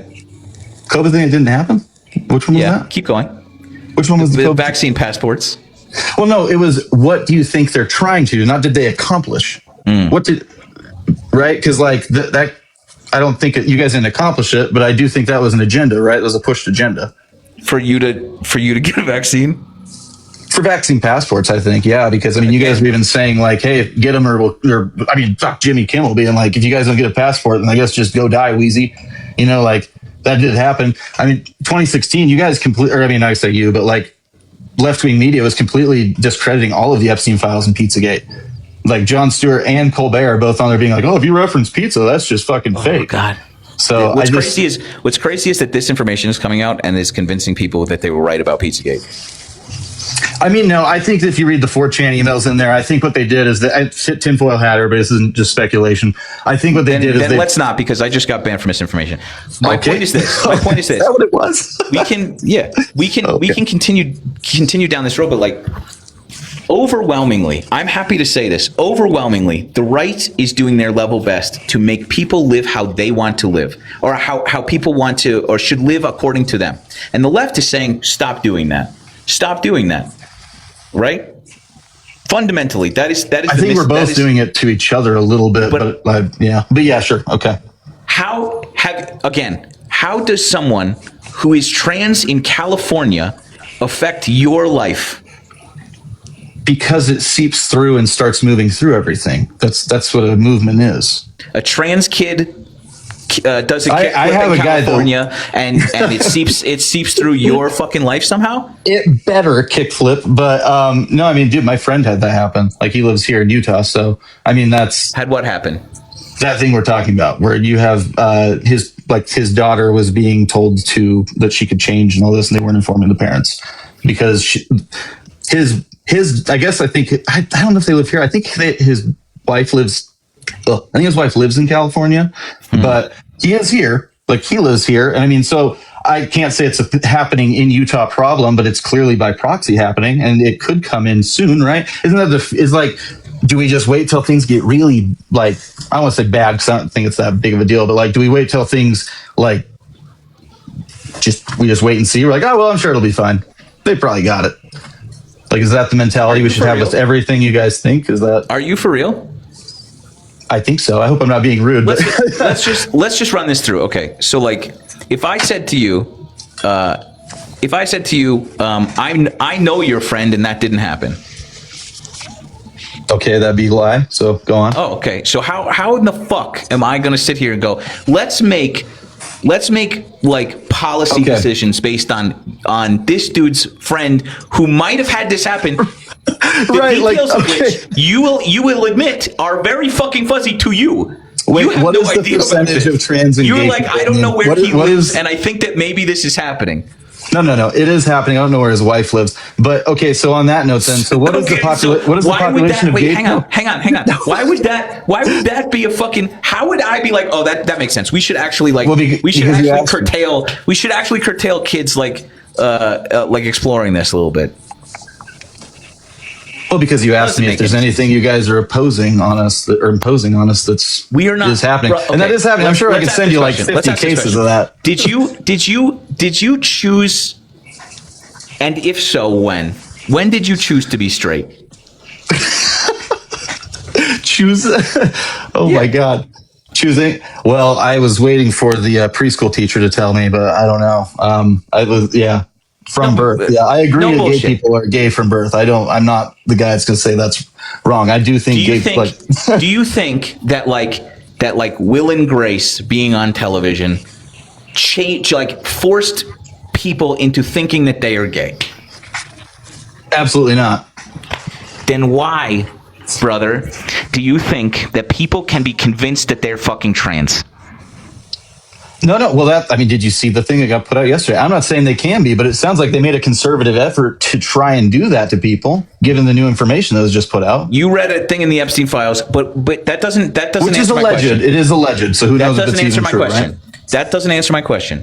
Do you think that a proper amount of surgical propaganda can convince me that I am in the wrong body? Or do you think that the brain scans that they have of trans people matching the structure of their lived identity is more conclusive evidence than this fucking random thing that you read yesterday? Are you over the age of 25 as a male? Yeah. Then yeah. Then I don't think it's going to work on you, but I think that children are more susceptible to things. So I do think that when you're, and right or wrong, I don't care what people are, So but you I do can't think, choose to be gay. I think really you can choose to be anything. Isn't? I mean, haven't you seen an increase? There's been a literal increase since 2016 until now between gay, bi, trans, the whole thing, which is fine. But like, why would that happen? The left-handed argument? What is that? No, I actually haven't. I don't think. Really? Well, I mean, maybe, but I'm curious what you mean by that. Okay. In the 1900s, there were no left-handed people. Zero. Do you know why? Because it was, look at it. I didn't know that. Okay, cool. It was taught that it was a fucking sin. It was unholy. You were a fucking weird, degenerate freak if you were left-handed. And then eventually people were like, wait. And then people were like, hey, that's fucking weird. We should stop doing that. It wasn't allowed. You weren't allowed to be left-handed. And then suddenly, when that social stigma began to like wane, because of course it did, there was an explosion of left-handed people being born. An absolute a volcano, a tsunami of fucking left-handed, degenerate, disgusting left-handed people being born. Okay, and then it sort of like petered out, and then it's sort of like after people were allowed to just live how they lived. After society sort of understood that this isn't a fucking weird thing, that people's brains are like wired differently, that suddenly when they're allowed to be left-handed, everyone just out of nowhere just became left-handed, right? They weren't being, that is interesting. They weren't being fucking misinformationed into using their left hand. They weren't. There wasn't this sinister left-handed cabal that was. It was just okay. My parents are likely going to be more accepting if I tell them that I like my male classmate now, because it is in our society more accepted. They're not going to immediately like disown or murder me like they used to in the 80s and in the 90s and in the early 2000s before that like all of this legislation made it not illegal to be gay. So like what you're seeing, this precipitous rise, which I will remind you, makes up for a fraction of a percent of people and children. A fraction of a percent of people. The thing that you are being, that like you are hitting on, is the fact that the right wing is like shining the biggest fucking spotlight they can on every trans person there is, on every social media thing that there are, so that this looks like it's happening at a scale that is fucking unbelievable, that it is a social contagion. But the reality is, people are more accepting now. People are more courageous of coming out because of how society has softened to these particular issues. That absolutely accounts for this like bump in the last 10 years of people coming out. Gay, by men especially, are no longer terrified of living their fucking truth and just say, oh yeah, sometimes I like dudes, and everyone's like, oh yeah, nobody gives a shit. Right. I agree. I mean, I actually agree with a lot of that, because I think the whole LGBTQ thing, it makes up like, is it 3.8%, 4% of the US population? 2%. Right. So, I mean, I do. And honestly, man, this is why I want to talk to people like you. I'm not saying I'm the smartest, best guy. I want to find and get out of my echo chamber, because you're right. Like you just said, there is a, because I agree with that, because, you know, I'm psyched about it. But here's the thing to keep in mind. And this is coming from a dude who was born in 1984. Okay, how old are you? What? In 90 years old. I'm not kidding. You're like 25. My God. It's the lighting. So, but like, here's the thing. I grew up in middle school of like fucking the whitest place on earth, Connecticut, United States of America, calling kids gay and using the F slur and just living that life in the fucking early 90s. Okay, and like that is coming from somebody. And so like my understanding of trans people has gone the entire fucking spectrum of like insecure dude who doesn't understand people's lived experiences in America as a fucking idiot child, to this acceptance now of people who just want to live. And so like there's a long distance to cover from that guy to this guy. And like through that is a lot of little points I crossed along the way. One of which was someone asking me when I chose to be straight, and I was like, I don't think I did. And they were like, do you think they chose to be gay? And I was like, no. And it's the same understanding. I don't understand what it's like to be gay, right? I don't understand what it's like to be trans. That doesn't mean that those two things don't exist. And crucially, there is no media, there is no agenda that can take somebody 25 or under or otherwise and change this fundamental truth about their brain. And that's the important thing. No one is going to alter their save surgery, no one is going to alter their lived fucking reality as living as the opposite sex unless it is deep in their fucking soul. Why would anyone choose the hardest fucking path to take in America today? No one is choosing to do that. That is who they are. And crucially, you don't need to like fucking have one way or another. You don't need to care about that. All you need to know is that person deserves the same grace as everyone else. That's okay. that's how I've come to understand this. They're just over there trying to live. This person is trying to make their already difficult life harder. Fuck you. That's it. You can resonate with that. You know, I actually, okay, yeah. And you know what? I want to actually ask you a question because this is something I don't really even look into that much, but I saw you doing some cool like humanitarian aid stuff, which made me stoked because I go, volunteer here in Utah. But like with immigration and that, can I maybe ask you some questions about that? Because I'm not very knowledgeable. You just got back from Minnesota, right? Mm-hmm. How was it? Like, what was that like? I'm not trying to get you in a gotcha. I just genuinely am curious. It's kind of I'm happy to answer. Can I give you 2 minutes of backstory? Sure. Yeah, totally. My grandparents fled Nazi Germany. Okay. Oh, really? Yeah, we're starting there. So the way that I grew up informs the way that I am now in a lot of different ways. And so they were a lot of my family members were just rounded up and summarily murdered because of like the way that our nose was shaped and like the shul that they belonged to. No questions asked, nothing else. During that time, roving gangs of armed men would go to house to try and find us. Brown shirts. And they would just and people would hide, and people were terrified to go outside. And I understand that like me telling you that that to try and imagine those two things it sounds hyperbolic. Right? It sounds like I'm trying to fearmonger you. But the humanitarian aid I did was for a community a little north of Minneapolis, where not just immigrants, not just documented immigrants, not just undocumented immigrants, children, American citizens who are brown, not just all kinds, Somali, Mexican, Venezuelan. I met from Palau, people who are brown are terrified to go outside because they don't want to have an interaction with these men. And these men, as we know, are like often untrained, barely literate, like trigger happy fucking morons. The danger to them simply having an interaction with them, being citizens, is too much for some people to go outside. And so people in that community are standing up food pantries for members of that community to have like come and have groceries delivered to them because they're too scared to go outside. And I resonate a lot with that because of the stories I was told as someone who was arguably too young to hear these stories from my fucking terrifying little grandfather, who was like, they're gonna come to your house. And what I learned was that meant for me, that can't happen again. For us, it can't happen again to Benji from fucking Venezuela. It can't happen again. To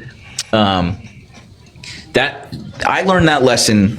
It's in my fucking bones. So when I say that, like, that's what people are experiencing, citizens, people who don't look like you and I, are living in a very real fear of our government because of the brutality that you've seen on your screen every fucking day. That's how I don't care how they got here. I don't care if they've done a crime, send them home. I don't care how they got here. Their children should not live in terror like this in the United States of America. That's how I fucking feel about that. That's awesome. No, that's really cool. I saw you doing the humanitarian stuff, and that's pretty cool. Yeah, I feel for you on that one. How do you feel about that? I think there should be. I'm actually going to get dragged by Republican people for this, but I think there should be some kind of like, let's just say like a Titanic type rule. Like I don't think people should, like, let's save women and children, also families. Let's make sure if people are working, and we should be giving people the ability to work and be Americans, but we should also making sure they're able to be taxed and do all the same things we're doing. What would be the easiest way to tax these people? To give them free citizenship, right? Not free citizenship. Not free citizenship. Fucking, first of all, those people pay our Social Security. Those people pay our Medicaid that, like, keeps it solvent with all the taxes they pay into systems that they don't get to benefit from. So, like, there's a whole other conversation there, like how they are absolutely a net boon for our social programs that they're helping fund. But like, yeah, I don't I don't disagree with you. And there was famously Obama got like raked over the coals for being like, you have to have a process, and people shouldn't be skipping the line when it comes to that process. And like, I kind of agree with him, but I also kind of disagree with him. And I think that like people who are so, and that is again informed by a lot of the life that I've lived.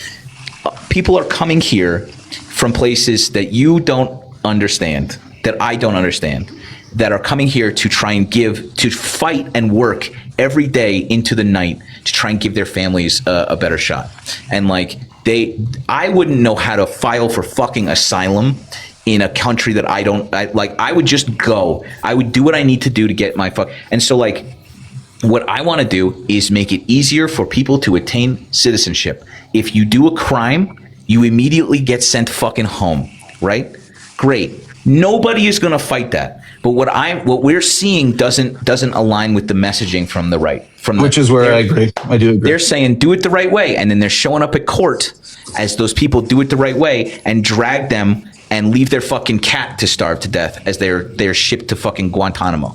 That's insane. And so like, I am right wing, but I am in the middle. I do agree with you. I think the path for this is to surge support for immigration judges and lawyers to try and expedite as many people that want citizenship to get citizenship.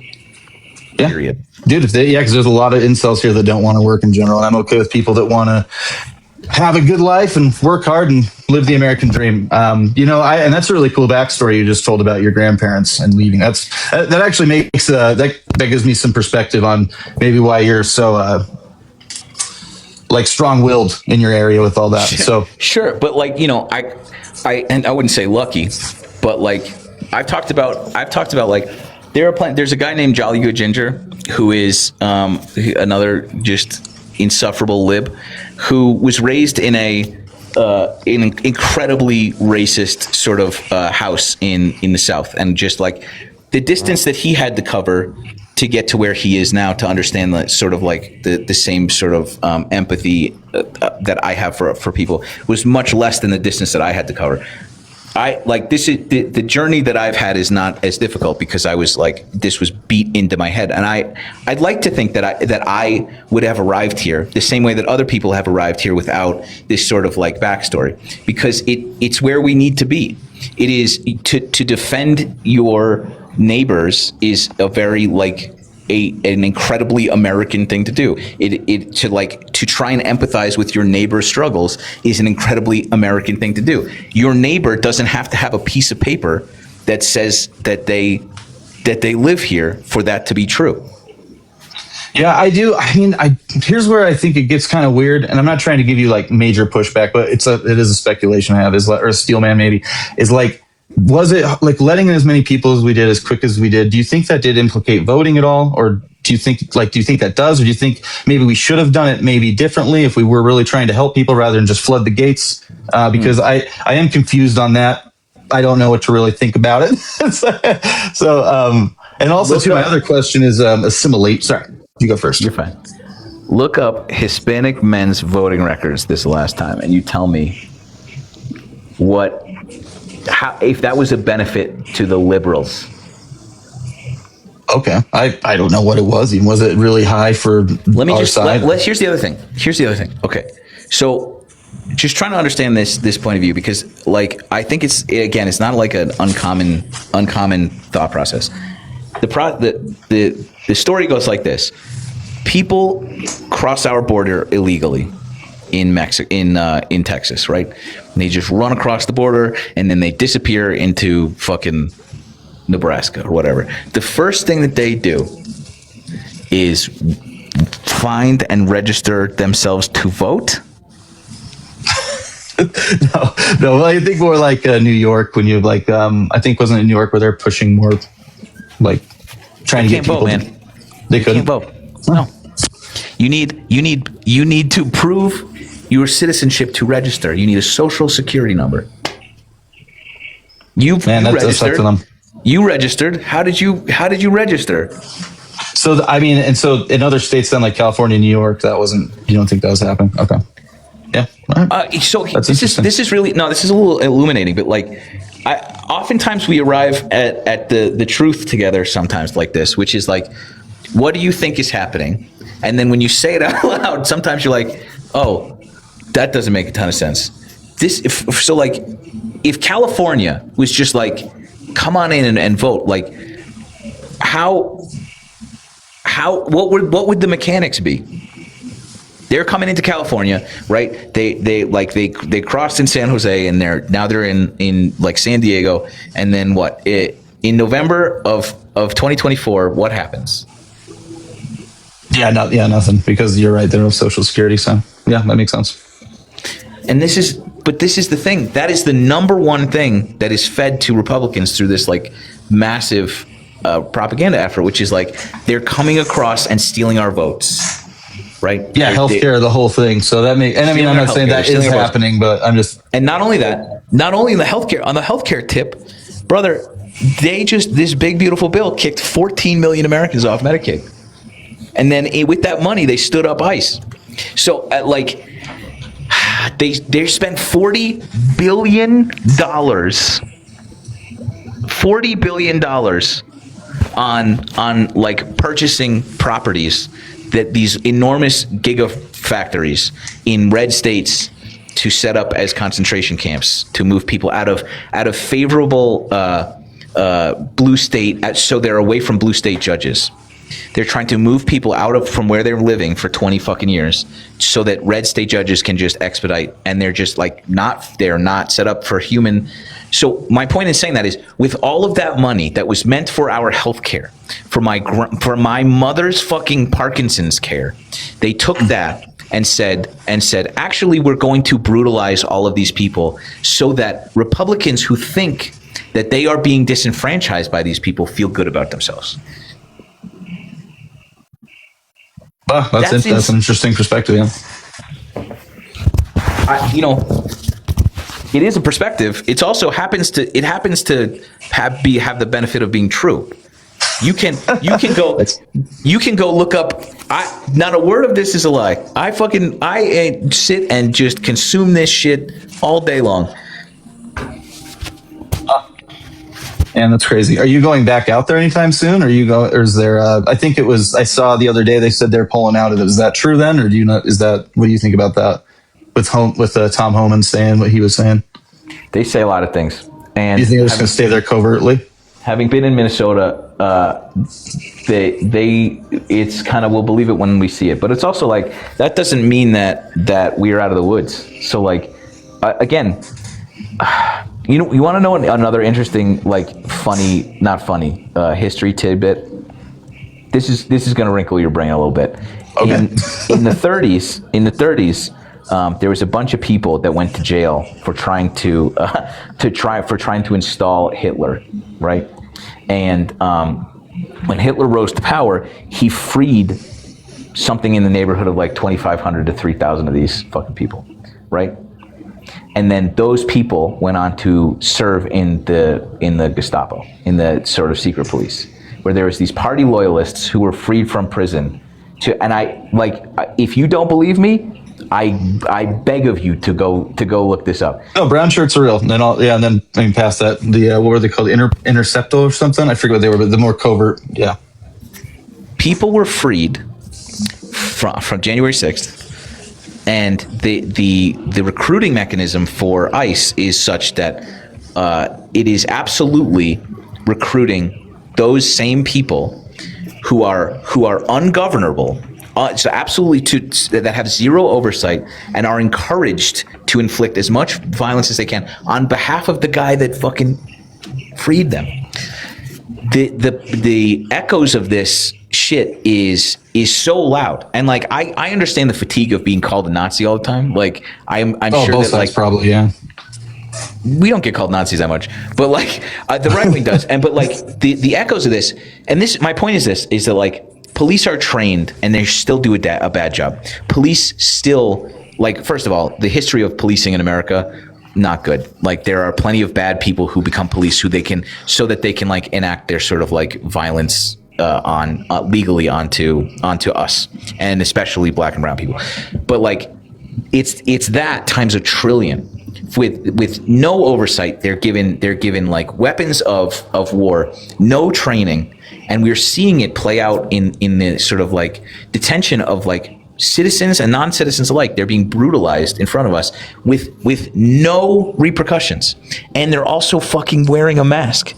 And as a Republican, as a conservative, does that not sound like have loud alarm bells as a small government conservative? No, I mean, okay, here. It's kind of like the agenda of it. Like when they were saying, hey, we're going after criminals, we're going after bad people, blah, blah, who cares? Fill in the blank. Then, yeah, I guess you have to do what you do. I don't want soldiers or people that have to go take out bad guys getting doxxed if they're taking out bad guys. What's happening is unpalatable. I will be completely fucking, with that. So, no, I don't. It has changed. I mean, the goalpost changed on that one, which does suck. I mean, I think that they should be proud of what they're doing and what they signed up for, but I think that innately what they're doing is not making them. They're not doing what they signed up for, right? Like, because I don't think. I mean, even Rogan, fuck, man. Like, so many people are like, shit, this has gotten way out of hand compared to just getting rid of bad people. And also, hey, how about we throw out some fucking pedophiles? Like, is there anything? I think both sides could agree if we get rid of one group, that would be a decent one. You would think or hope. You would think, but so like, I'll just say this too, like. Sorry. No. I think Joe Rogan got you in hot water. What? No, but I'm saying like Joe Rogan sat there and was he's a lightning rod for this because like he's the biggest one, and he sat there and he made jokes and like trans people are weird, whatever, and then like he was in the rotunda as this motherfucker was sworn in. He's inches from the fucking president, surrounded oddly by every sort of tech mogul in that inauguration, and then there's fucking ape dick Joe Rogan sitting there fucking 2 feet away from him. But like, and so I don't think you shouldn't give him a pass the way that like you want to, because I think identifying, like you were like, I'm listening to Joe Rogan. He's telling me like all of this shit, and like I don't want to say influenced, but like it's helping guiding my thinking on a lot of things. Rogan's helping me notice stuff, right? And now Rogan, to his brilliance, identifies how fucking wrong this is. He knows, and you're saying even him, like you're still like giving him too much credit. He's recognizing that like he's going to get tied down to this ship that's sinking, and he is distancing himself, and like he doesn't deserve your praise. You should be mad at that guy for fucking tricking you into Schultz too. Theo is just still out there fucking licking JD Vance's fucking mascara eyeballs out there 2 days ago. Theo Vaughn has like a TBI. He shouldn't anyway, but like fucking, you shouldn't give these people the fucking grace. Like they sat there and lied to millions of you like dudes who then were like, yeah, Joe, and then this is what we got. We knew, and like again, I don't want to like. One of my mutuals on here was like the off ramp is going to be paved and lined with insufferable liberals telling you I told you so, and it's going to suck for like people to like get an off ramp, but like there needs to be an off ramp, and like I'm going to be a loud one, but I'm also going to be like, it doesn't matter now. We have to stop this evil that is like rotting our fucking institutions, and we need you to do that. We need dudes who are for better or worse a little hoodwinked by the fucking glam to understand the ways in which they were like misled. And I'm not saying like you're a bleeding heart lefty, but in the 2 minutes we've been talking, you're like, these are good points. That's more than 90% of the conversations I've ever fucking had with. Right. No, I mean, I'm not the most like Bible thumping red guy. I do believe in God. I'm Christian, but I also am not. I am more central. That's why I think it's important to like have these conversations with people. Is I think even too, dude, with your content, it seems like on my phone, maybe it is almost like weaponized by the other side, and I not just to I mean, clearly it probably is. So it's just it's good to have it's just good to have normal public discourse. You know, like because I think that we are barreling towards like World War III, also Civil War, possibly just maybe the end of it all. I don't know how you feel about that, but I just would like to do anything that gets people back to more of a central. We're not. It's worse. We're barreling towards something worse. I mean, Civil War would be the worst. Like, and people so bad. People don't understand what that means. I won't be here for that. Absolutely not. Like, people just, the food stops, medicine stops, like electricity stops, internet stops. Like, nobody in America understands what that looks like, and so like that's not going to happen. What's going to happen is Russia. This happened to Russia. They are in addition to following Hitler's fucking playbook, they're following the ways to change. Not that Russia had like a great democracy, and it was much more susceptible to what happened. But like there are ways that like there are like 250 oligarchs that run that fucking country who are wealthy beyond any measure, and then there's everyone else who makes $4,000 a year, and just stand outside for beet rations and shit. And like that's what we are barreling towards is a tech oligarchy, and where Peter Thiel puppeting fucking Vance is just raking in all of our healthcare money, and that's what's happening. And that we have like one chance left if our elections are not already fucked, because the DHS is going around asking for voter rolls to try and steal this fucking election, which is exactly what Russia did again. So like, I forgive me for my pessimism, but like we are so far down the rabbit hole that we need you guys to start snapping out of it faster. We are. I mean, maybe I'm wrong. Maybe you feel like it's you guys are all the way right all the time, and we are snapping back. But I think it seems like both sides are gravitating both towards like, damn, we're both kind of getting lied to a bit. Like maybe both things have been bad. And right now he's in office, so we're seeing more of that. I am having a hard time just like rattling off information from the Biden era, but sure. I'm curious. Well, again, but like Biden's not. There's this tendency that like maybe you can just speak to this of like I'm not trying to be mean, and I'm not sure how to phrase this, but like there's a tendency to like in an admission of guilt, not an admission of guilt, but an admission of like saying like I got duped. There is almost like this need for both sides to have been duped, to sort of lessen the blow of like. So if I fuck up, if you fucked up also, I feel a little bit easier. And like if that's what I need to do, and should be like we were both lied to, I'll fucking sing that to the. I don't give a shit. I'm curious if you hear that when you say like.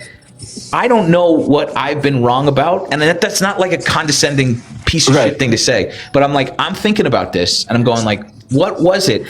We've been saying all of the shit that's happening the whole time, and it's fine. I'm not again. I genuinely don't mean this to be like shitty, but like I hear that a lot, and I think that it is out of like live visibility restricted for 10 minutes.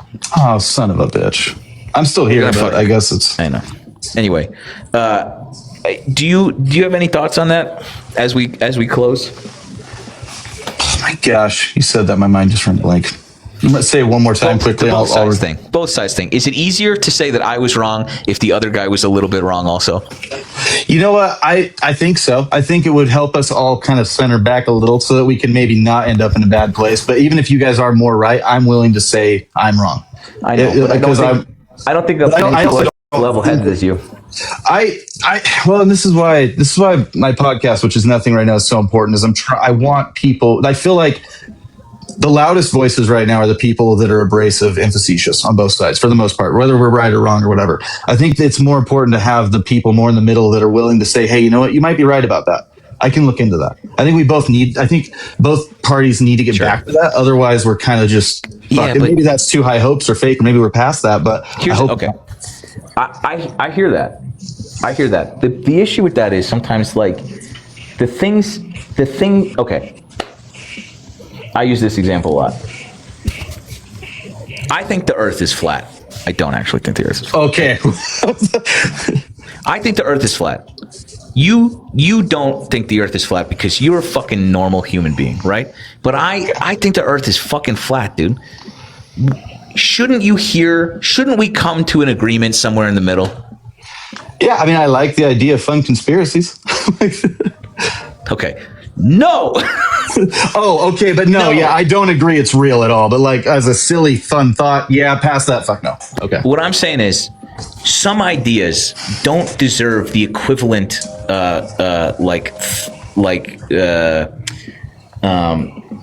weight.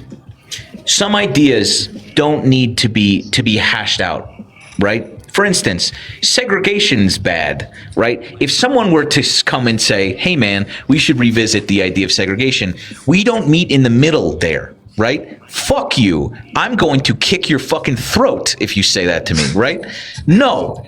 So on a lot of these things, when we say there's got to be some middle ground, yeah, kinda. I don't think that a lot of these are middle ground issues. I don't think that like a lot of the human rights shit that all the liberals get their panties in a twist about are like middle ground shit. I don't think that we could go back to a time where it's just men and women getting married for the sake of right wingers fucking like sanity. No, fuck you. I don't. You know what I'm saying? Like I don't think that our healthcare should be at all influenced by a guy snorting cocaine off a fucking toilet seat, brother. No, I don't think. You know what I'm saying? Biden And so, is like, great. Just kidding. there again, it's that same. It's both sides. It's like a meet in the middle, and I love that kumbaya attitude. But no, unfortunately, no, because there are right answers and there are wrong answers, and to some things, I am the same way. I am not allergic to learning the ways in which I'm wrong. You show me fucking something that I'm wrong, I'm like, oh, sick, I learned something? That's great. That is opportunity for me to like lord it over somebody else later. I love learning, but part of learning is being wrong. That is foundational to learning things, is not knowing something in the first place. And if you're wrong about something, you have to let that fucking thing go where it goes like, this makes me a bad person, and start to understand like, that's okay. That's where we have to come together. That's the middle ground that we can reach, is that like not knowing something is fine. And like insisting that you do is not okay anymore, because like we can go down this same list of like things that we were right about and things that we were wrong about. There's going to be a lot right now. I think you'd agree that the left was kind of right about, and that's going to be a tough fucking pill to swallow for most people. But we got to take some sugar with that medicine. It's like we got to, dude. No, that's great. That made sense. That was a nice. Yeah, it's a beautiful sentiment. Dude, honestly, this has been a good talk. I don't know if we were saying you wanted to maybe end it. I could talk for longer. I have to, because I would. Let's do it again. Dude, I don't know if you'd ever want to. My co-host Ian on the podcast, he's really bummed out. He wanted to meet you. So I mean, if you ever would like to come on, we'd love to have you. If not, if you want to do it this way again, that'd be great. But sure. No, I appreciate you giving me the time, and we'll figure it out another time. Yeah. Nice. Awesome. Well, thanks for taking me out of my echo chamber for a minute. I appreciate that. For what it's worth, it takes a certain constitution to do that, and it's worth celebrating at the very least. So I appreciate you coming up. Hey, no problem. All right, man. Dude. Well, thank you, Sam. Right. Have a good one. Talk soon. Yeah. Bye. All right. Cool. All right. Thanks, Brenna. Sorry. Yeah. Sick. For those of you just joining us over here, I didn't post the other link. Let's try again. I got banned on my main account. We're banned for 3 days for misinformation. I think it was just Unearth screaming into the void, but we started our conversation. I think we had a pretty good conversation. I think I was salient. I thought, and again, I think that like it's worth praising people who are willing to like to acknowledge this sort of like part we all had to play in this. I think it's important. I don't think anybody gets fucking cookies, I don't even think that he's looking for that. There are some things that like I'm beginning to recognize patterns, like that little like the tendency to be like both of us, right?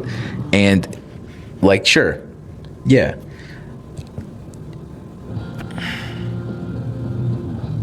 You know? Great. But I think that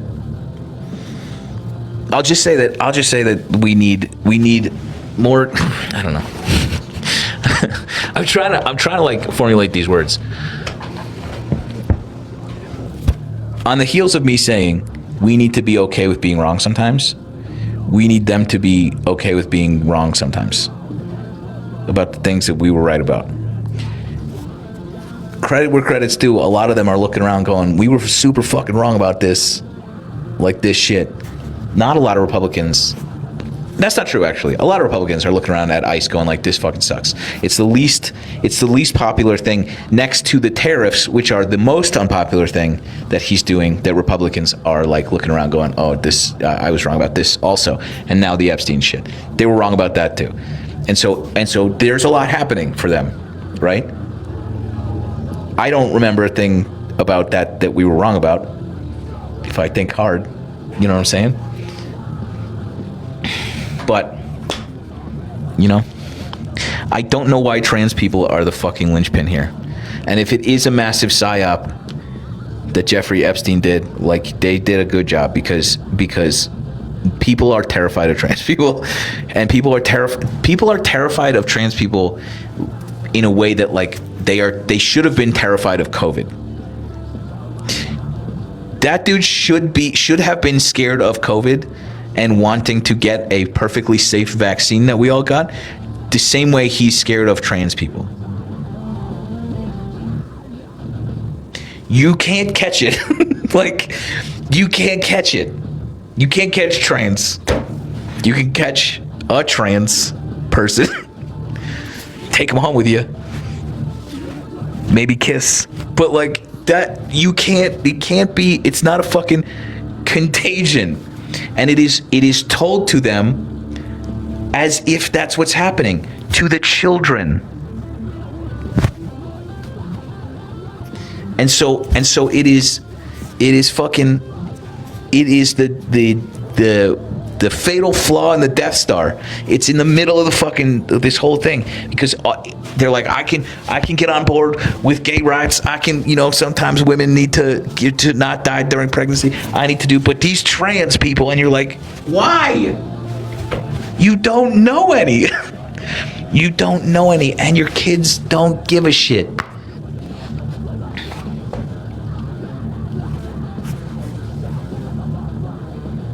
I don't know. This is Unearthed. I don't know what's playing right now. Oh no, Shadows Fall. Is Shadows Fall? All that remains. I don't know how that got on there. Couldn't hear it. Anyway.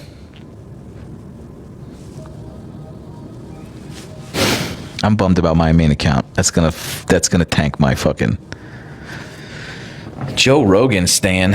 Joe Roganstein? Joe Roganstein? Start that rumor. Hello, my name is Joe Roganstein. I do Muay Thai, and maybe sometimes I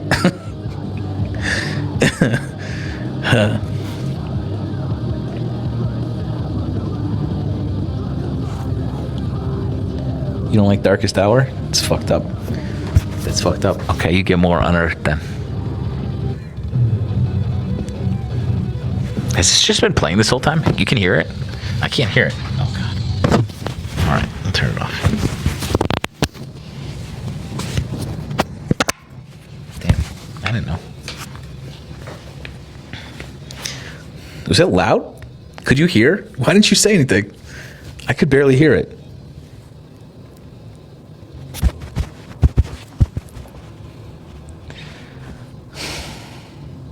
Oh, jalapeno not banned on this account. That's too bad.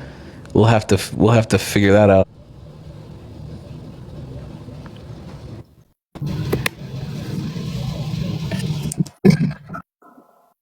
Look at this haircut you got going on. Don't. Why is it so dark What do you mean there? don't? What do you mean?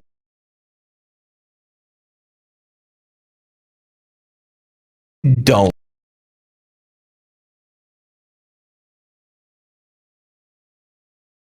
And do things that would get me banned on TikTok. Do you know I got banned on TikTok today? I didn't even realize I was watching your backup account. If it makes you feel better, like I had no idea. You just Look, came across and I the hopped in. setup's similar. Yeah, it's just a little darker over here. Oh, Frustrating. are you doing like a light dark thing? Is this like the bad? Is this like the after dark? My old phone can't mirror very well. So monitor meter. Holy shit! I think I might have something growing in my brain. That's not good. Didn't you though for like years? Still, oh yeah, it's still in there. Did we name it? Doesn't it have a name? It's gonna be great. I'm gonna go in. They're gonna be like, it's mostly your brain now. It's just whatever. This fucking brain worm. Dark trouble. Exactly what is My happening. dark passenger. Yeah. Hilarious. Yeah. Yeah, no. Hey, how much have you? We don't need to talk about this. Actually, I walked away from it today, and everybody great. knows. what's the address? Just curious. I'm just curious. No, Don't I mean, say. at the end of the day, I genuinely love these people. This is hard emotionally for me. These are people that have been in my life for years, and I hope to remain in my life. And it's just one of the results of the political climate that we live in. Here's what I'll say. Things like this take up space, and once they don't take up any space, there's space for something else to take its place. Yeah. Dr. Seuss said that famously. So something will come in its stead. Yeah. It's just a big emotional adjustment. Yeah, you get it. I hated that house personally. Haunted as shit. Haunted. The walls like would breathe. Ugh. Cats don't. We'll find another. Okay. Yeah. Like I said, I know that everything happens for a reason. It's just two things can be true at the same time. Hi, For meow sure. meow. Well, look, she's getting thick. I love a dick cat. I love a dick kitty. How do you? Yeah. Anyway. Okay. Yeah. Okay. Nerds, very briefly, I was donated a building 2 years ago, and we were in the legal process of that donation taking place. And due to speaking out more politically, they no longer feel comfortable with donating the building to me. They have offered to sell it to me, and I have walked away. It was a very gracious offer. It was a very kind offer, but I am not in a position. It's not the right time for us to buy a building. It's very different when a building is given to you than when you need to purchase a building. What was the offer? $125. I mean, it was very reasonable. It's well under market value. They offered to finance it. They offered no interest, but it was a 5-year balloon payment. I know what a 5-year balloon payment is, but for all the idiots in here that don't know what a 5-year balloon payment is. What is yeah, real estate. Yeah. Basically, it's owed at the end. Balloon payments are a little bit more scary when there's an interest rate on them because it just builds and builds and builds, and then there's like a drop point where you have to pay the full amount. Everyone's saying don't do that. Yeah. So Yeah, no, that's like my decision. I've made the decision. It hurts. I've been working on this building for 2 years. I've been doing environmental remediation. I've hosted, open houses there. I've been drafting architectural plans. Like, it's been a very long journey, and I very much still love these people. That's the hardest thing, I think, for me is that. Can I not love them? Can I be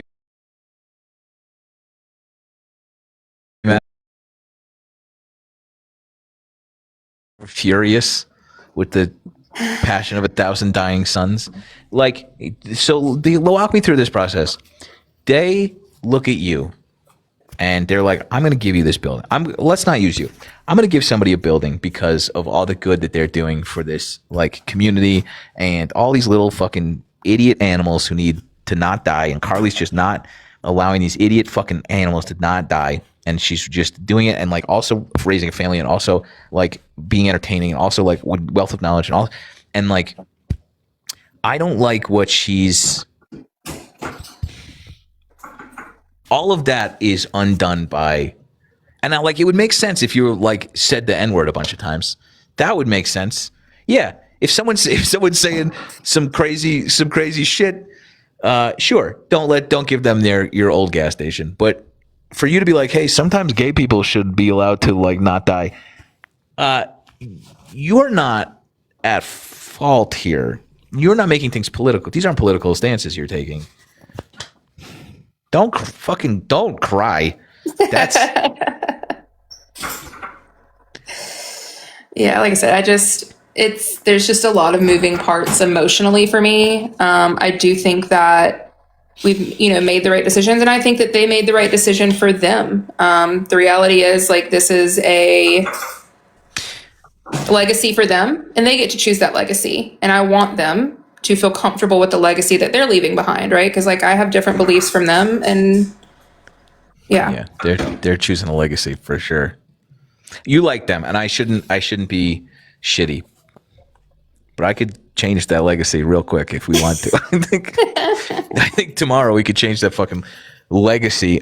So okay, let's here. I will also say this: you are a like an incredible light and like shining beacon of a human being, and the community that is in your immediate area and also on the internet recognize that, and even these people to some certain extent, and like the way that you are handling this is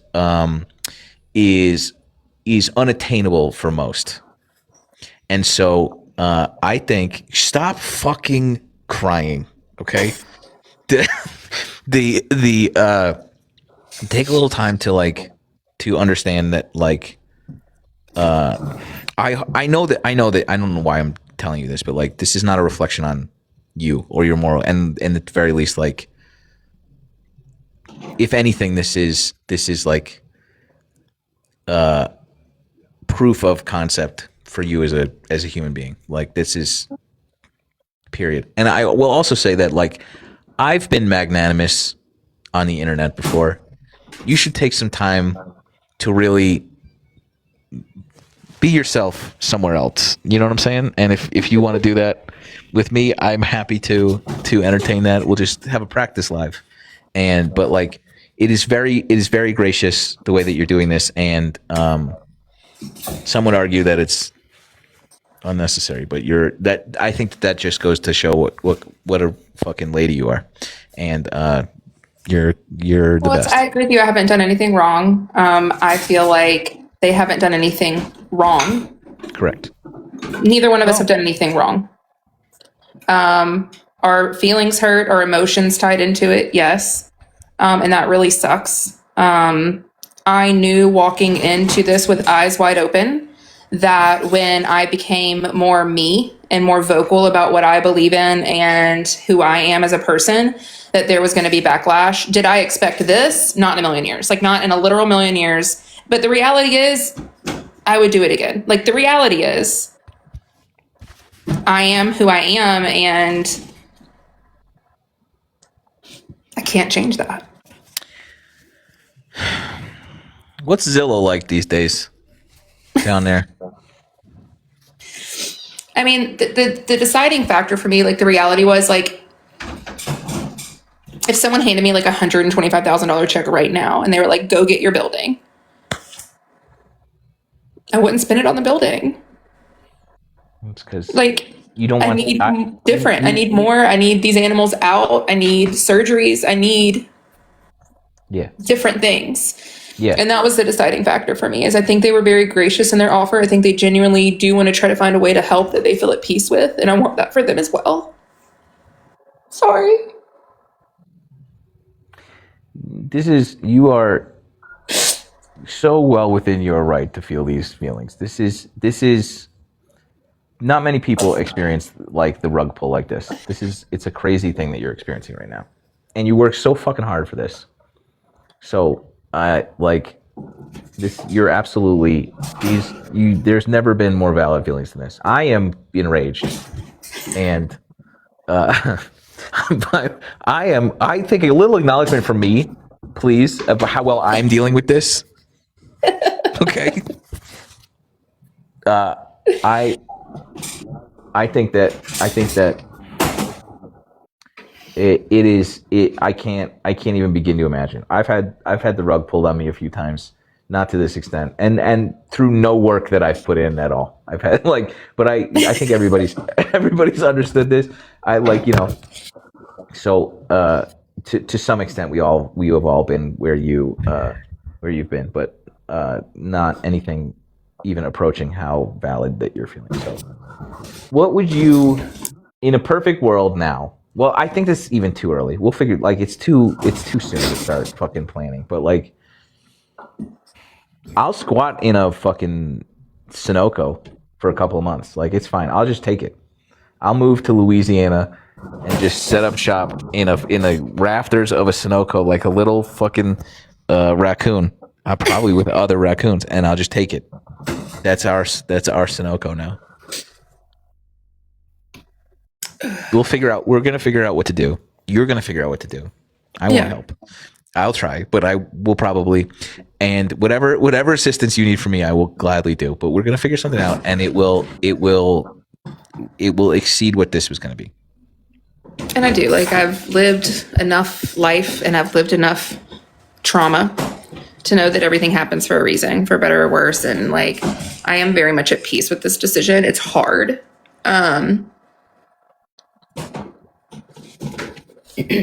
But the reality is I could have agreed to not be political and not be religious and not be ideologic and, just accept the building with a hush order of just make it just about the animals.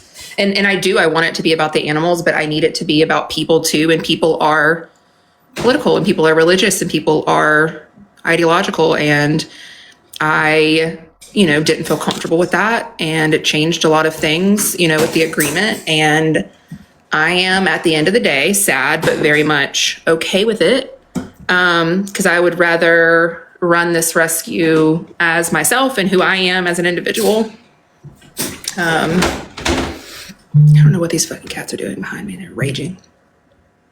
But no, I think, the next step for NOLA Kitten Nursery is definitely focusing on transport. And the reality is if someone wrote me that check today, I would get the bus together. I need these animals up and out of here. I can have a 10,000 square foot building. It wouldn't make a fucking bit of difference if I can't get them homes and I can't get them into safe environments. And like I said, that was my deciding factor, not my frustration with them, not my anger over feeling like I'm just being myself and being punished for it. But more so that it's just not a financial decision. Even if I had the money, that's not how I would spend it right now. And that's just what made that decision for me. So this bus, you don't drive the bus. The fuck is that supposed to mean? Let's clarifying. Do you drive the bus? Yeah. Who the fuck? Who else gonna drive it? Fucking Daryl at the kid nursery. Hello? Me's drives the bus. Jesus Christ. I was like, is Carly about to get swatted right now? What is happening? I got real nervous. So hold on. What happens to the nursery while you're gone? Drive fucking delivering kittens.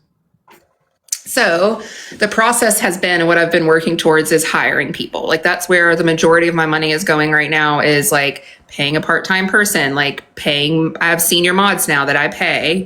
No offense. I pay some mods now. But they help me do all. Must be nice over there.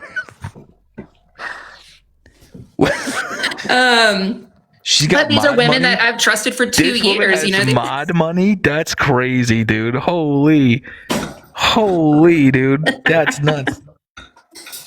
All right, keep going. But I mean, I need physical help, and that's why, because I need to be doing these transports, and I need to be, and I want to live stream them. That's the goal, right? Is to like take people on the road with us and do some fun live streams, and like to be able to see some things, and and to start networking with other rescues, and Bus. but yeah, I drive the bus. It's me. How big a bus can we get? I bought the bus already. Okay. I know that. But It's a 2008 Ford E350. And so I want to say she was like 16 seater. short bus. Yeah. Not like a full long bus. Fitting. I think canceled. I think we need God, to if that ain't a fucking 80s, 90s kid joke. Yeah. It's still in there somewhere. I think Still that super offensive, but yeah. Okay. The goal is to move these kids, these animals out of your house into somewhere else, right? So eventually, that's the long-term goal, and that's where the building was coming into play, and that's why we were doing the environmental remediation and like doing all of these things was, they would eventually be moved physically out of my home.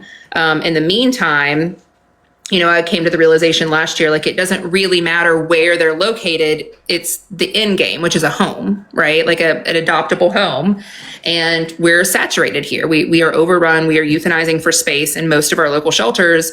But like that is not the case across the country. Like not every shelter is euthanizing for space, especially for cats. So in doing research, New England is really the goal. New England oftentimes has like no cats in their shelter, especially during the winter. There's like a literal need for adoptable cats in New England. And so the goal would be to partner with shelters in New England area or in other major cities that have a better control on their population, and that we would transport them up north for adoption up there. Debbie says that she's willing to adopt. Second bus and driver.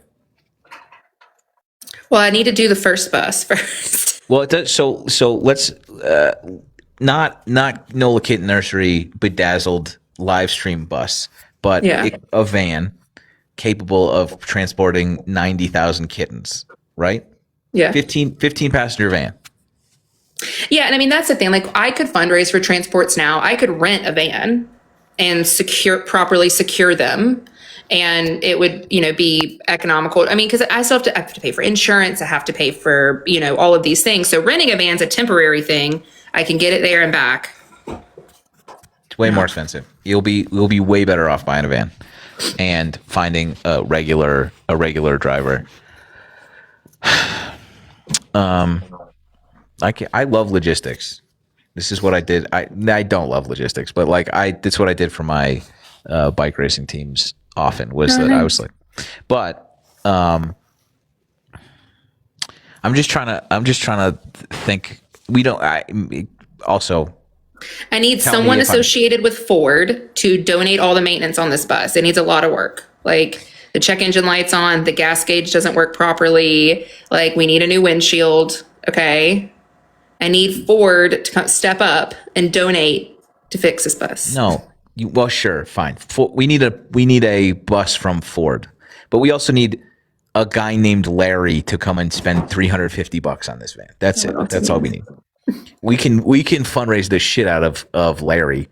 Okay. That's tomorrow. We can do that tomorrow. But I think a second, more animals moving out of the house means and automate that a little bit so that you don't have to, and use your bus to go and do content and do little vignettes and other things. But in the meantime, let Daryl be driving back and forth, dropping kittens off all over the East Coast. Automate that little bit. Well, and that's the thing. I do have some trusted rescues here, but it's just a slower input because we need to wait for them to have the space. These are also problems we can solve not at this minute, but I'm more than happy to start doing whatever I can do. I don't fucking know anything, but I've done more miles in a Ford Ecoline van than any human being should, just surrounded with Taco Bell farts and bike parts. Well, that's the thing. We have the whole layout. I have a company in Birmingham willing to do it. I don't have an official quote yet from them. I need to get that. And the reality is, like, I have a nest egg sitting in my savings account right now because I've been saving up for the building renovation. And if the building's not happening anymore, then For now. Now, also, it's not for nothing. Like this is how this works, by the way. Okay. In my head, we tell this story. Mm-hmm. We tell this story, and there is a liberal benefactor in Louisiana somewhere who's just like, I've got a house to see. And I don't know how you people talk down there. Go down by the theater, and then there's a better, even better fucking building. Maybe it's not like a perm, like would you be open? I don't. Again, this is like, these are problems but like, if someone was like, have the first floor of this house or establishment, would you do that? yeah, I mean, everything, the devil's in the details. To start over with all the environmental remediation and shit. Well, I mean, if it's not an old gas station, it won't need environmental remediation.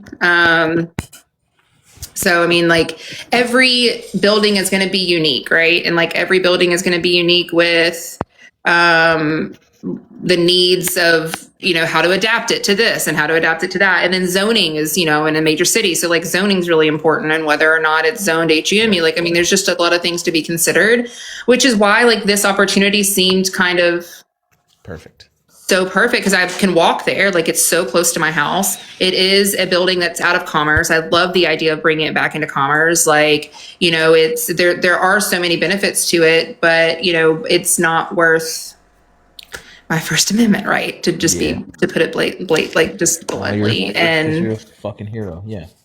And like I said, I really do. I genuinely love them. I do respect them as people. It is a shitty situation, but you can love people who do shitty things. Like, it is what it is. And, it doesn't erase 2 years of like building something together, and it sucks that it didn't work out. I am heartbroken. But I do believe that everything happens for a reason. So next time you see them, can you tell them that I hate them? You might. I won't be doing that. Just tell them there's a guy on the internet fucking hates you, dude. He's pissed. He's pissed, and he's squatting in a Sunoco right now, hoping it's yours. Okay. We're gonna figure this out. We're gonna figure it out. Yeah. And it's gonna be great. Donations, guys. Yeah, no, my next step, my next big focus, my transition is this bus. The space that I'm in right now already tripled from what I had been rescuing in for 8 years. I mean, this is a huge upgrade. It's still technically part of my home, but there is separation, and like, my kids don't have, this is a good setup for me right now. And yeah, I mean, once we get for me, the way that I see it, like, my perfect little daydream is the bus gets set up so uniquely and perfectly. And then I start streaming, and everyone's like, holy shit, it's the like kitten bus. And then more people are following, and then we're traveling, and we're doing all these fun things. And then I have enough followers that I just buy a building outright, because people, now there's 1 million people, supporting instead of 260,000. That's the hope. People are mentioning, I did wanted to let you finish, but Carly has a fundraiser and wish list in bio. Mm-hmm. We're just fundraiser happy over here. And can't think of a more deserving lady other than the other more deserving lady that we donated 2 days ago. And you guys are, yeah. Anyway, we'll have a brainstorm. We're gonna figure this out. Yeah. Here's what's gonna happen. You're gonna mention this, and then some like ivory-haired, cane-walking, patch-wearing Louisiana good old boy who is just also gay, and he's just gonna be like, I heard that they were trying to silence you. Here's my mansion, and then. That's what's gonna happen. And now I this is my 4th house. I don't even lack this one. And then you're gonna. That's what's gonna happen. I love it. Can't wait. I'm just trying to paint a rich picture of who this man is. His name is Clancy. Why does it have to be a man? Fair. Yeah. I made him. All right. She's a rich auntie. Okay. She married for money because back in the day, women didn't have. The vision I had was, do you watch Community? You've seen Community. Yes, I know Clancy and his ivory Pierce's helmet. dad is exactly who I was thinking of. But a benevolent. Pierce's dad would hate me. Yes, absolutely. But I'm saying a benevolent, rich, moist towelette conglomerate owner. That's who. Yeah, but he's also gay. I like to imagine like an old rich auntie who like was just too glorious to have children and just lived her life utilizing rich men for her personal gain, and she's ready to pass on, something to someone, and she's always loved her cats and her animals, and she's like, here you go. Yeah. Both of these are likely scenarios. Yes, for That sure. it's more than likely going to happen to someone else who's how you met somebody who's like gonna give you a building. How hard could it be to get somebody else to give you a building? Yeah. It definitely happens multiple times. Carly, if I had a disused gas station, I'd give it to you in a heartbeat. No brainer. We'll figure it out, dude. We're gonna figure it out.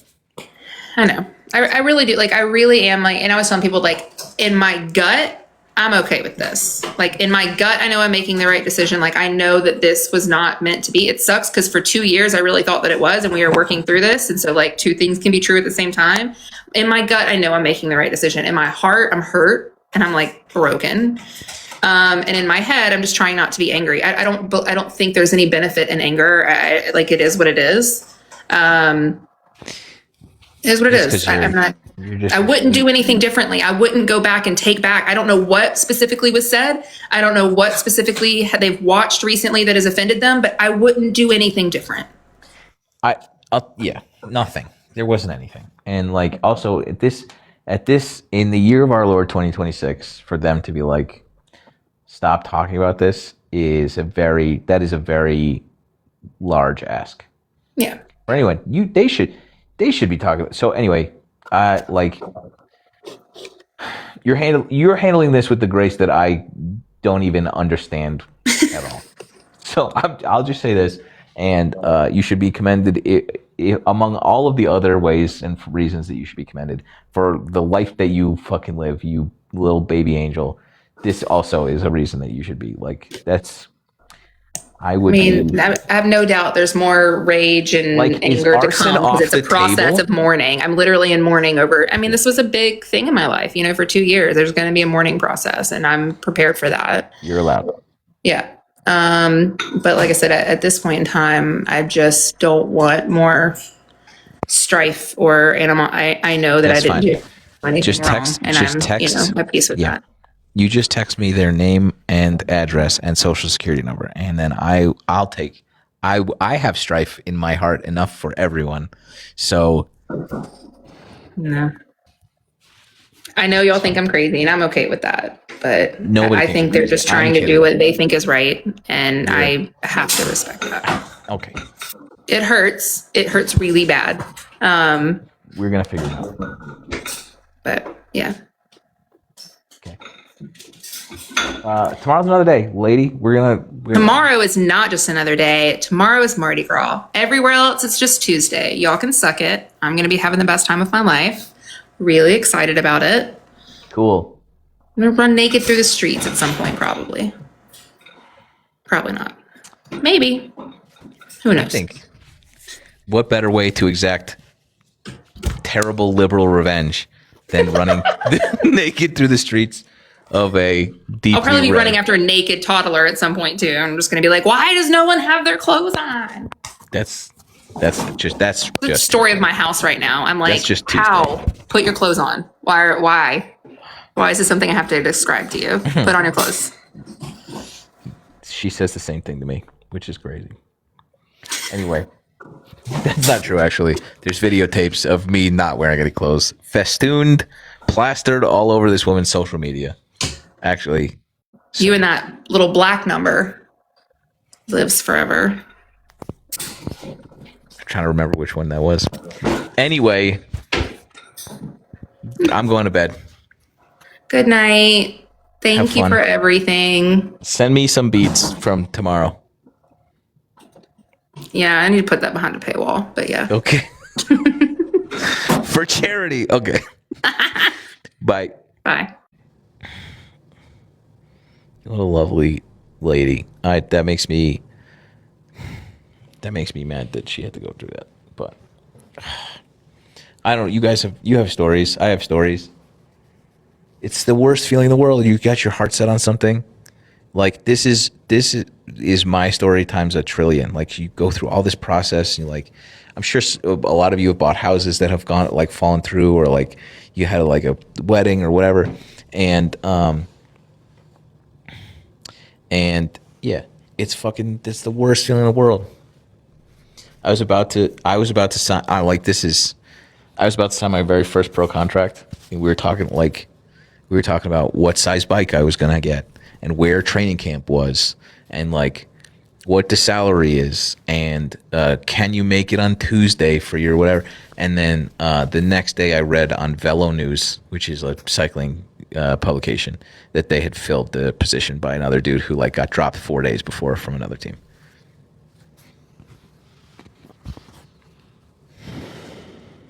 Which was frustrating. His name was Aldo Ilacek. And then I lit him up twice that year. Anyway, what I'm saying is there's an initial disappointment, and then a villain arc that surpasses the heights that you thought you were going to reach before. I didn't have those arms then. Which sucks about that story. Famously, I got second at this bike race in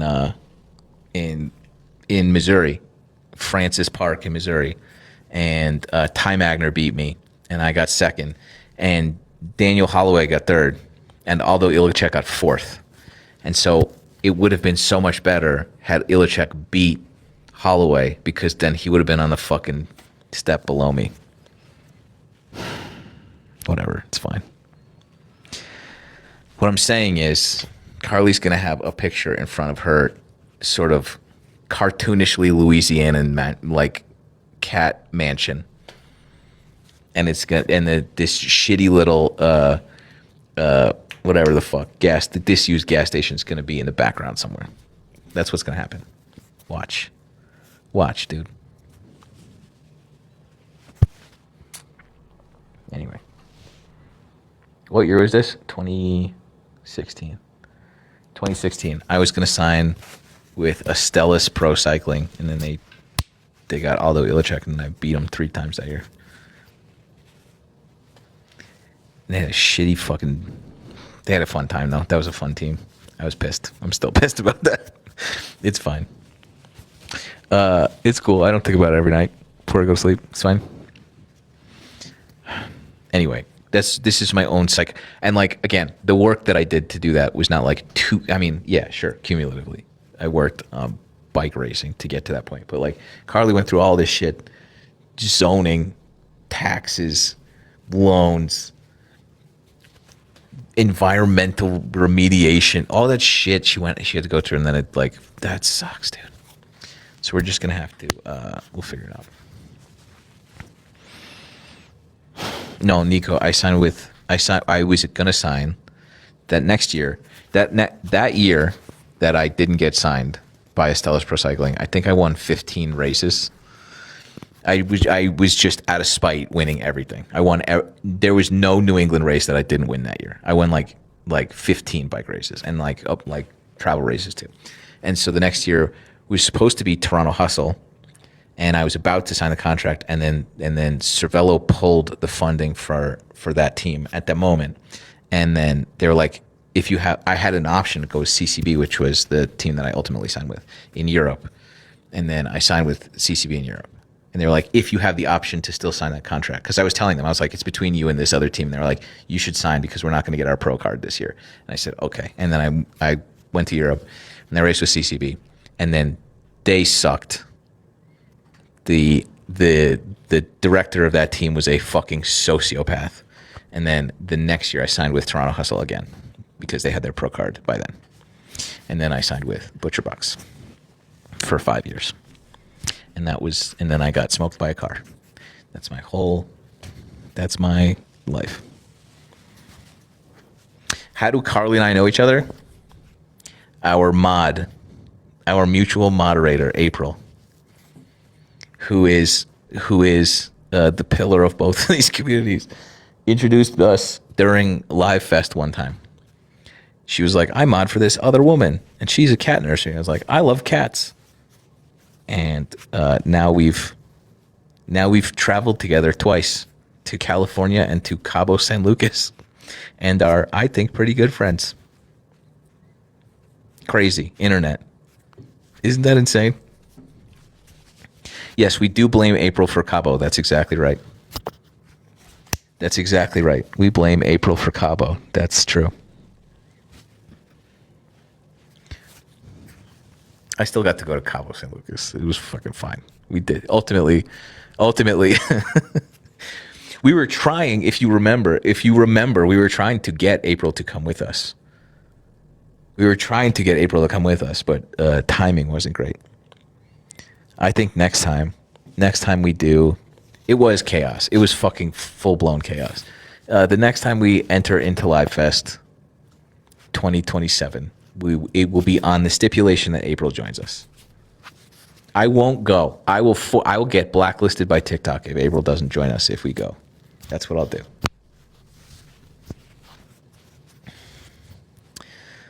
I still hear the voices in the bus.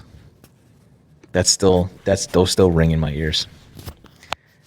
Did I forget how bad it was? I played it up a lot.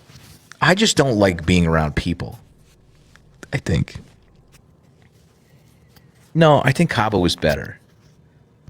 Cabo at least was like international. It was such a poorly run event.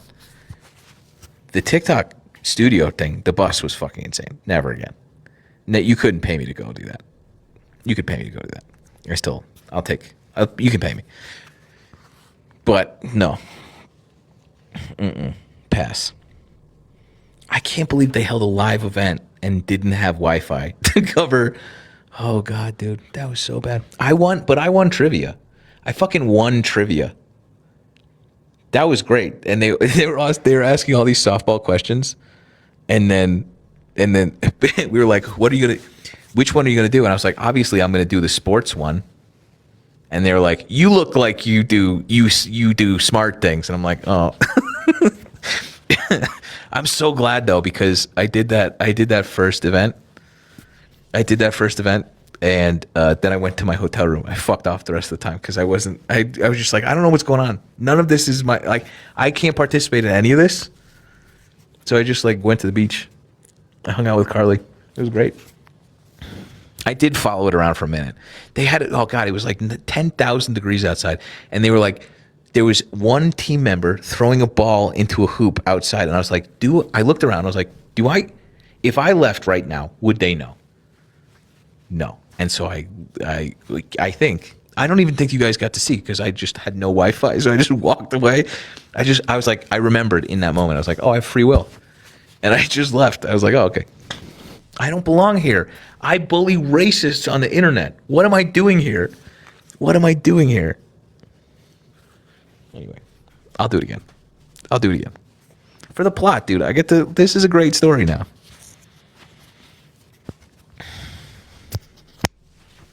It was great.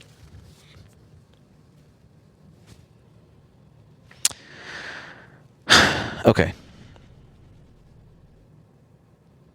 Curly's just played at Global Life because she's talented.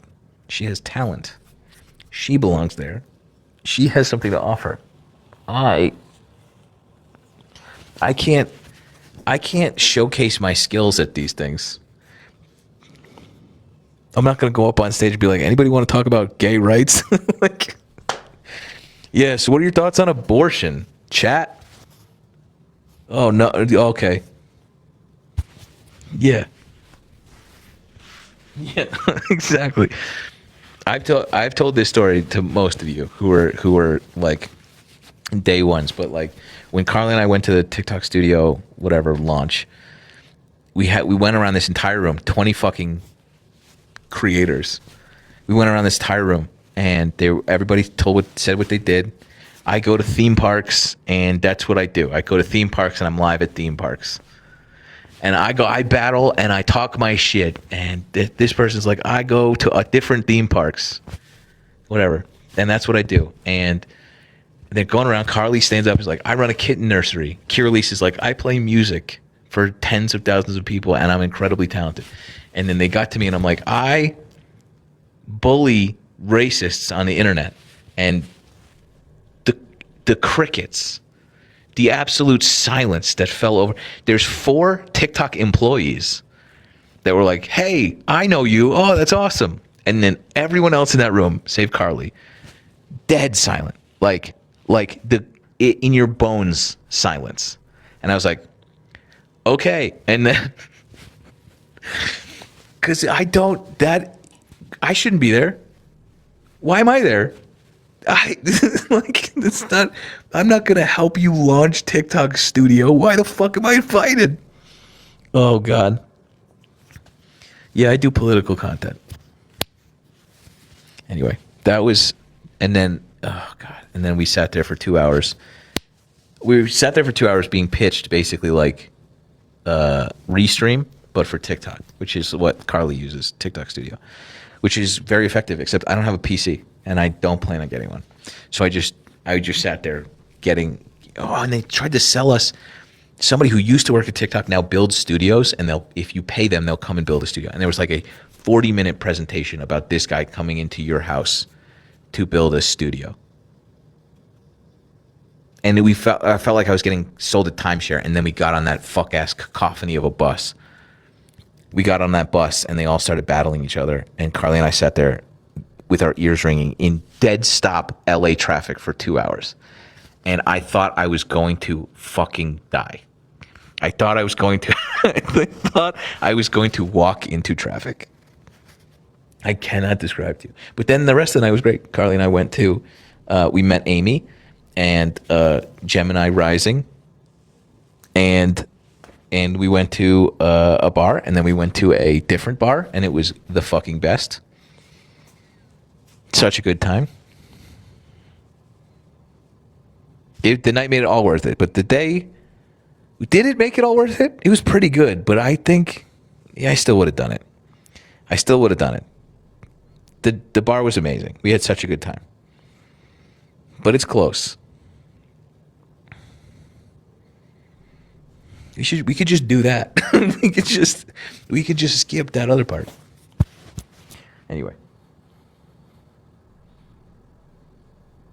This is my other page. This is 2.0. We're banned on 1.0 because of the files and who's in them and who happens to be sitting at the Resolute desk, shitting his britches every day on the Constitution. None of that's misinformation. That's all true. Yeah, anyway. Not looking forward to the next couple of days. Damn, dude. I'm just gonna make a post real quick. You guys want to make a post with me? Come with me to make a post on the internet. Come with me. Hold on. Oh, God.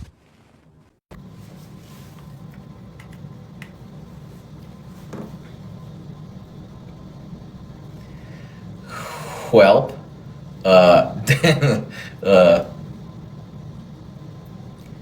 I'm currently, oh no, it has a sound. God damn it. I swear to God, this is my job. Sometimes when you start recording and there's a sound. Well, that went well until it didn't. And now we're in a little timeout. We did make up for it. We went live on 2.0, still currently 2.0. It was that conversation was fine. It actually went pretty well, and you would have seen it longer had I not been banana. Well, I'm sure this is fine. It's not like they're trying to censor certain groups talking about certain things on the internet. That would be insane, right? Sent. I'll put captions on. We gotta put captions on.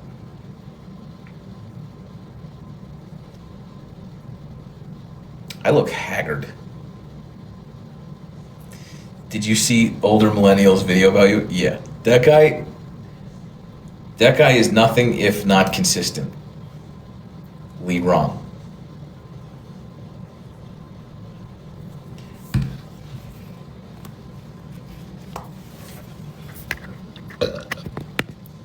He was like, sorry, I was the mic for the other video that I just made. He basically was like, you can do poll tax because there's taxes on firearms. There's a whole part in the 24th Amendment specifically saying that you can't do this. You cannot charge money for, like, specifically, he was like, there's taxes on firearms. That's a constitutional right. I'll handle it tomorrow. But I'm just like, you are the dumbest fucking person alive. You're so dumb. It's remarkable how dumb you are.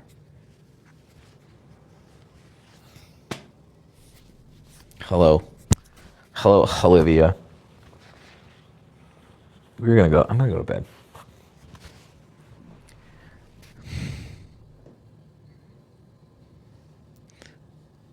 Oh.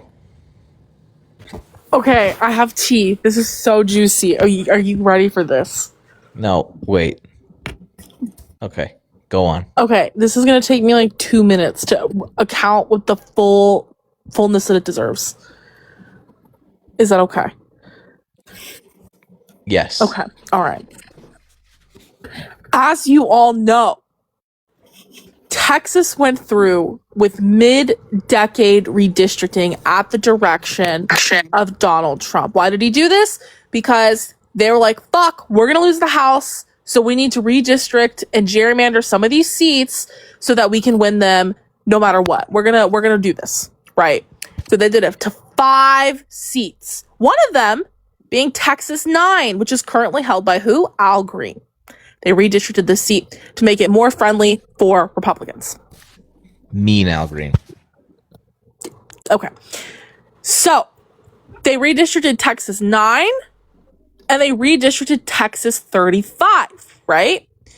Now, what was suspicious about the way that they redistricted these 2 specific seats is that they just so happened to overlap with the state house districts of 2 Republican state house lawmakers, one in San Antonio, John Lujan, and one in Houston, Briscoe Cain.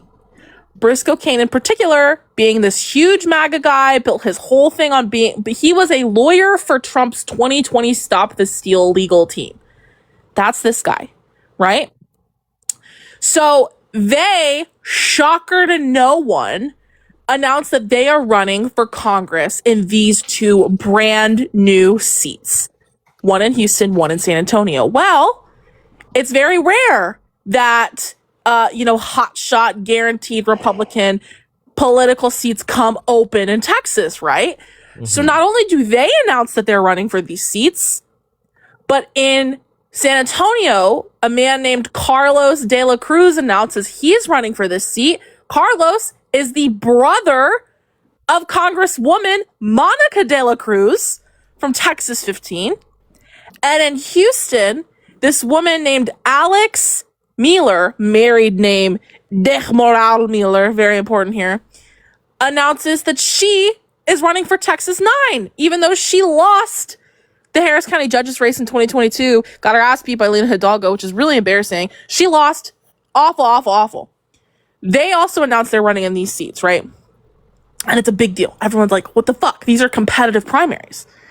Well, so Greg Abbott endorses Briscoe Cain and John Lujan because these are the guys that helped push mid-decade redistricting through. Briscoe Cain was on the committee. They helped push this through. Wow. That's crazy. Wouldn't you know it? Tonight, Donald Trump endorsed 2 candidates in these races. He endorsed Alex Mueller and Carlos de la Cruz, who are the opposite candidates of Greg Abbott. Wait, what? Yeah. Why? So this is the tea. So Abbott obviously is going to endorse like the people who have been in his ledge. Like they've been in the House. These are Abbott's people who have like been doing his political scheming for years, right? And they thought that they were just going to be handed congressional seats. Well, John Lujan in San Antonio, he's running against too. De La Cruz, his sister is in Texas. His sister is the congresswoman for Texas 15. She represents a frontline district. They have to keep her district. Or, like, if they don't, they're fucked. And she's running against, literally, a Tejano Grammy award-winning music star named Bobby Polino. She's probably going to lose. And this is her brother. So, like, Trump world's like, we got to jump on that, right? Because, like, what's money? A brother and sister in Congress together. Latino brother and sisters in Congress together. That's family. That's fundraising gold, right? Yeah. And then in Texas 9, this is the big fucking deal. Okay. Alex Mueller is more moderate appearing. Not necessarily more moderate, but she's more moderate appearing. Her married name is Del Moral Mueller, so she's a Latino married last name. Now, why is this a big deal? This is a big deal because the way that Texas 9 is drawn, it was based off of 2024 swings with Latino voters. So with the right environment and the right Democrat, Texas 9, which is supposed to be like very easily drawn for a Republican to win, could become a swing district that a Democrat could win. So Trump went against the MAGA candidate.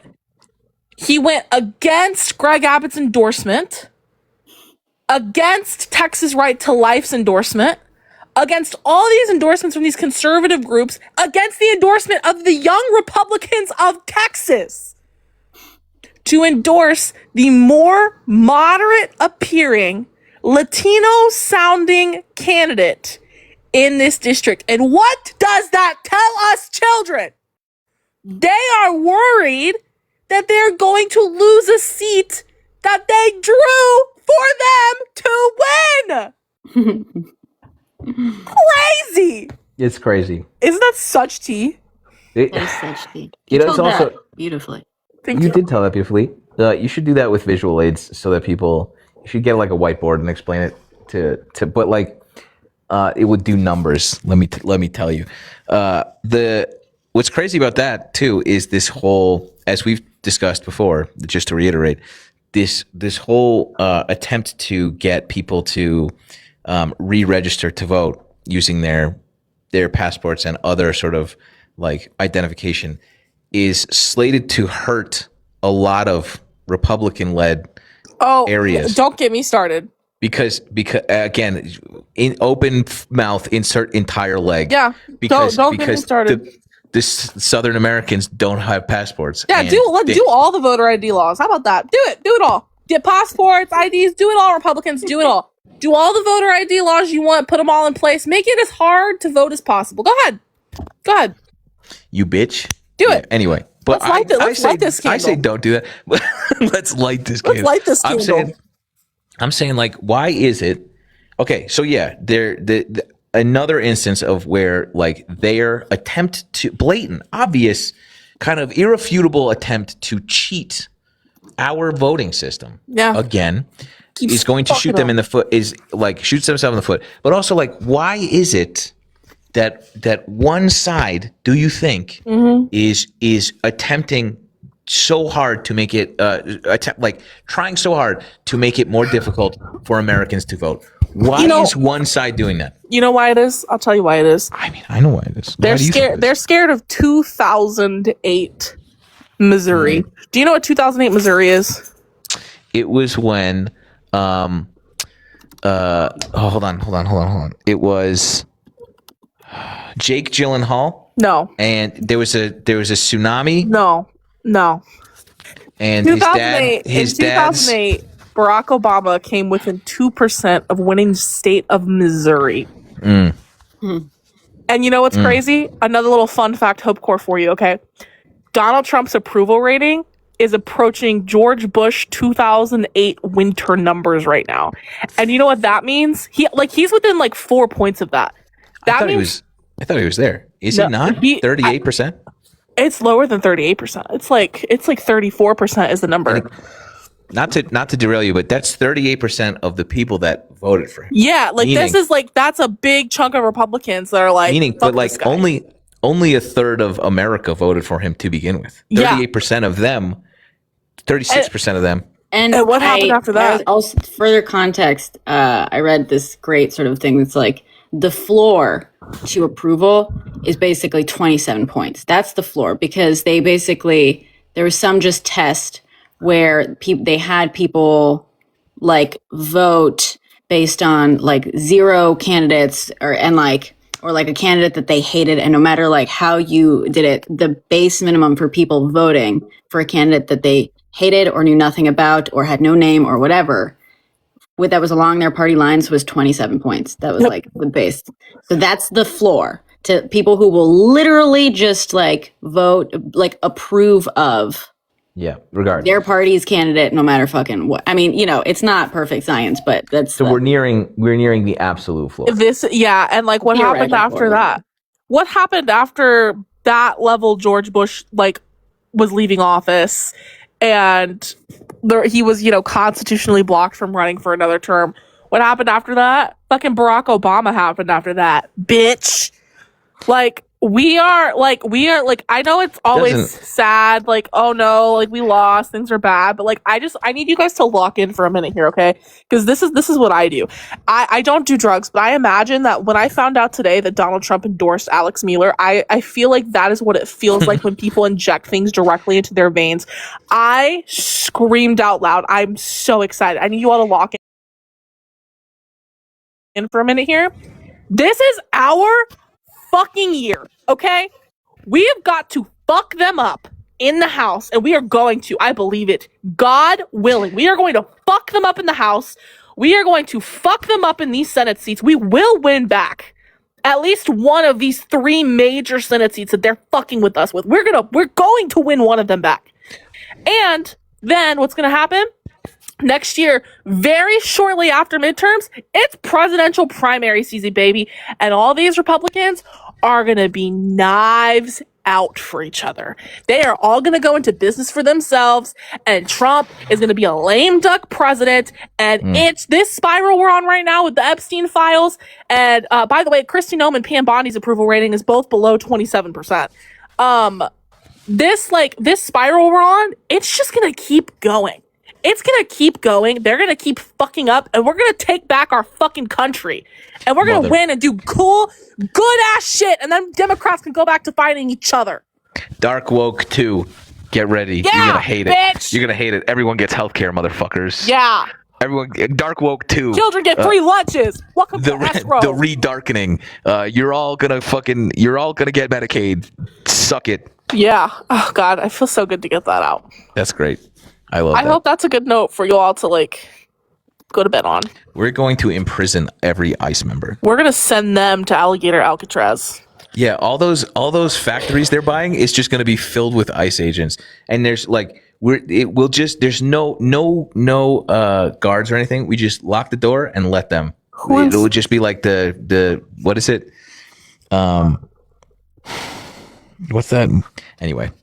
Yeah. I hope that. You know what's crazy? You know what actually pisses me off, low-key? Trump's ballroom isn't going to be built by the time that, someone else comes in. I'm kind of mad.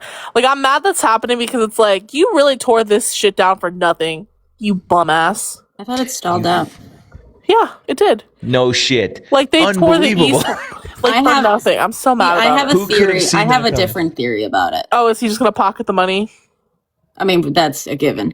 No, Duh, I have a theory because my theory is all just they're just keeping him not unique. They're just keeping him there at the very least those 2 years, and then they're gonna slip JD Vance in, and then JD Vance is gonna just like he does to so many couches. Exactly, he's just gonna slip right in there. Slips right in there. And he. They're gonna put in a lot of effort. As we know, they're already trying to get JD Vance the nice image of like not the crazy one. They're going to make a couple of small like changes, like to walk back some shit to make it feel like there's immediate relief. You know, maybe he'll get rid of the tariffs. Maybe he'll do whatever, a couple small things that immediately will have these like slightly beneficial effects. People will be like, wow, things are improving. See, things are going back to normal. People will relax, all that shit. I think that the ballroom will stall out. And if JD Vance gets into power, he is going to use the ballroom project to basically, I think there's a good chance he would rebuild the White House in its original image as a symbol of like return to normalcy. Big swing. I like it. Big swing. Thank you. I don't like it because in this scenario, JD Vance is supposed to be president, but I'll make a video about that. Well, that won't happen. But like, he won't like get the swing. elected. Right. Well, that's a whole different thing. But I think that, yeah, we like big swings. Right. Well, I mean, here's the thing: if Trump finished out his term and then JD Vance ran next, he would not get elected, right? Nah, vice presidents never win. But if he what do you mean? Like vice presidents don't win. If he's incumbent, if he runs as the technical incumbent, I think he has a much better chance. Unfortunately, I'm not saying it's a given. I'm not saying anyone fucking likes him. But there's that 27. No, I can't. You know. I'm sorry. I didn't want to talk over Brenna after I said that. Biden only won because there was 4 years in between him being vice president and him running for president. There's that gap period. If you are the incumbent vice president, those people, there are very few exceptions to this rule. Those people typically don't win re-election or they don't win those elections because the vice president has to take such a fucking beating that like people don't fucks with him. George H.W. Bush, did he also not only serve one term as president? But he did win. Okay, but my point is, rare exceptions, only served one term. Like, generally, this century... What about we read his lips. We read Gordon his lips. Gordon win. Gore Dick Cheney win. Gore did win.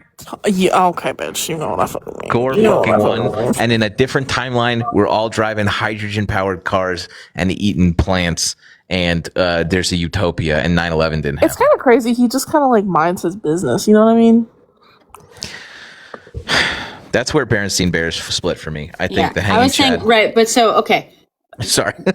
Sorry. No, I'm interrupting. No. You're right. Going back onto normal shit that we're talking about. No, I was just going to argue that they're going to go the Gerald Ford way. That's what I think is happening. Nixon ousted, second term. Yeah. Crazy hate, blah, blah, blah, blah, blah. Gerald Ford, his second VP, not the first one, second, steps in to finish out the term. And then he, if I'm not mistaken, gets reelected. Doesn't he? At a certain point, it has to be like that, except that, like... Did he get reelected? He might not have. Trump would let this country burn to the ground before he let anyone else become president while he was still alive. Well, here's the thing. I think if the decision is presented to him like, hey, you're going to go to super duper pedo jail, or you can resign. You can resign and we'll pardon you, and you can go live off the rest of your days in a fucking. Can I give you a flaming hot take? I understand that he won't accept that because he's a sundowning narcissist. And yeah. I mean, I'm going to correct myself. Ford didn't win the election. Sorry. Oh yeah, no. I mean about the files. So I don't know that walk with me here before you make an assumption. I don't know that he specifically did anything illegal with children in these files. However, I think it is very clear he did criminal, awful, terrible things to adult women that we all know about. I think what I believe is more likely is that he knew all of this was going on, didn't do anything to stop it, and now he is surrounded by people who did do all of these things, who are like, if we go down, you go down with us. No, there's sworn affidavits from victims naming specifically Donald Trump, specifically 14-year-olds. Like in the files. Send those to me, brother. Okay. they're and also like we know other people who are not around to like to come to their own defense. Who is this? The Katie Johnson. No. There's a name that somebody else just put in the chat. Who is Sasha Riley? Sasha Riley is a Marine vet who was trafficked, who like came like the tapes of his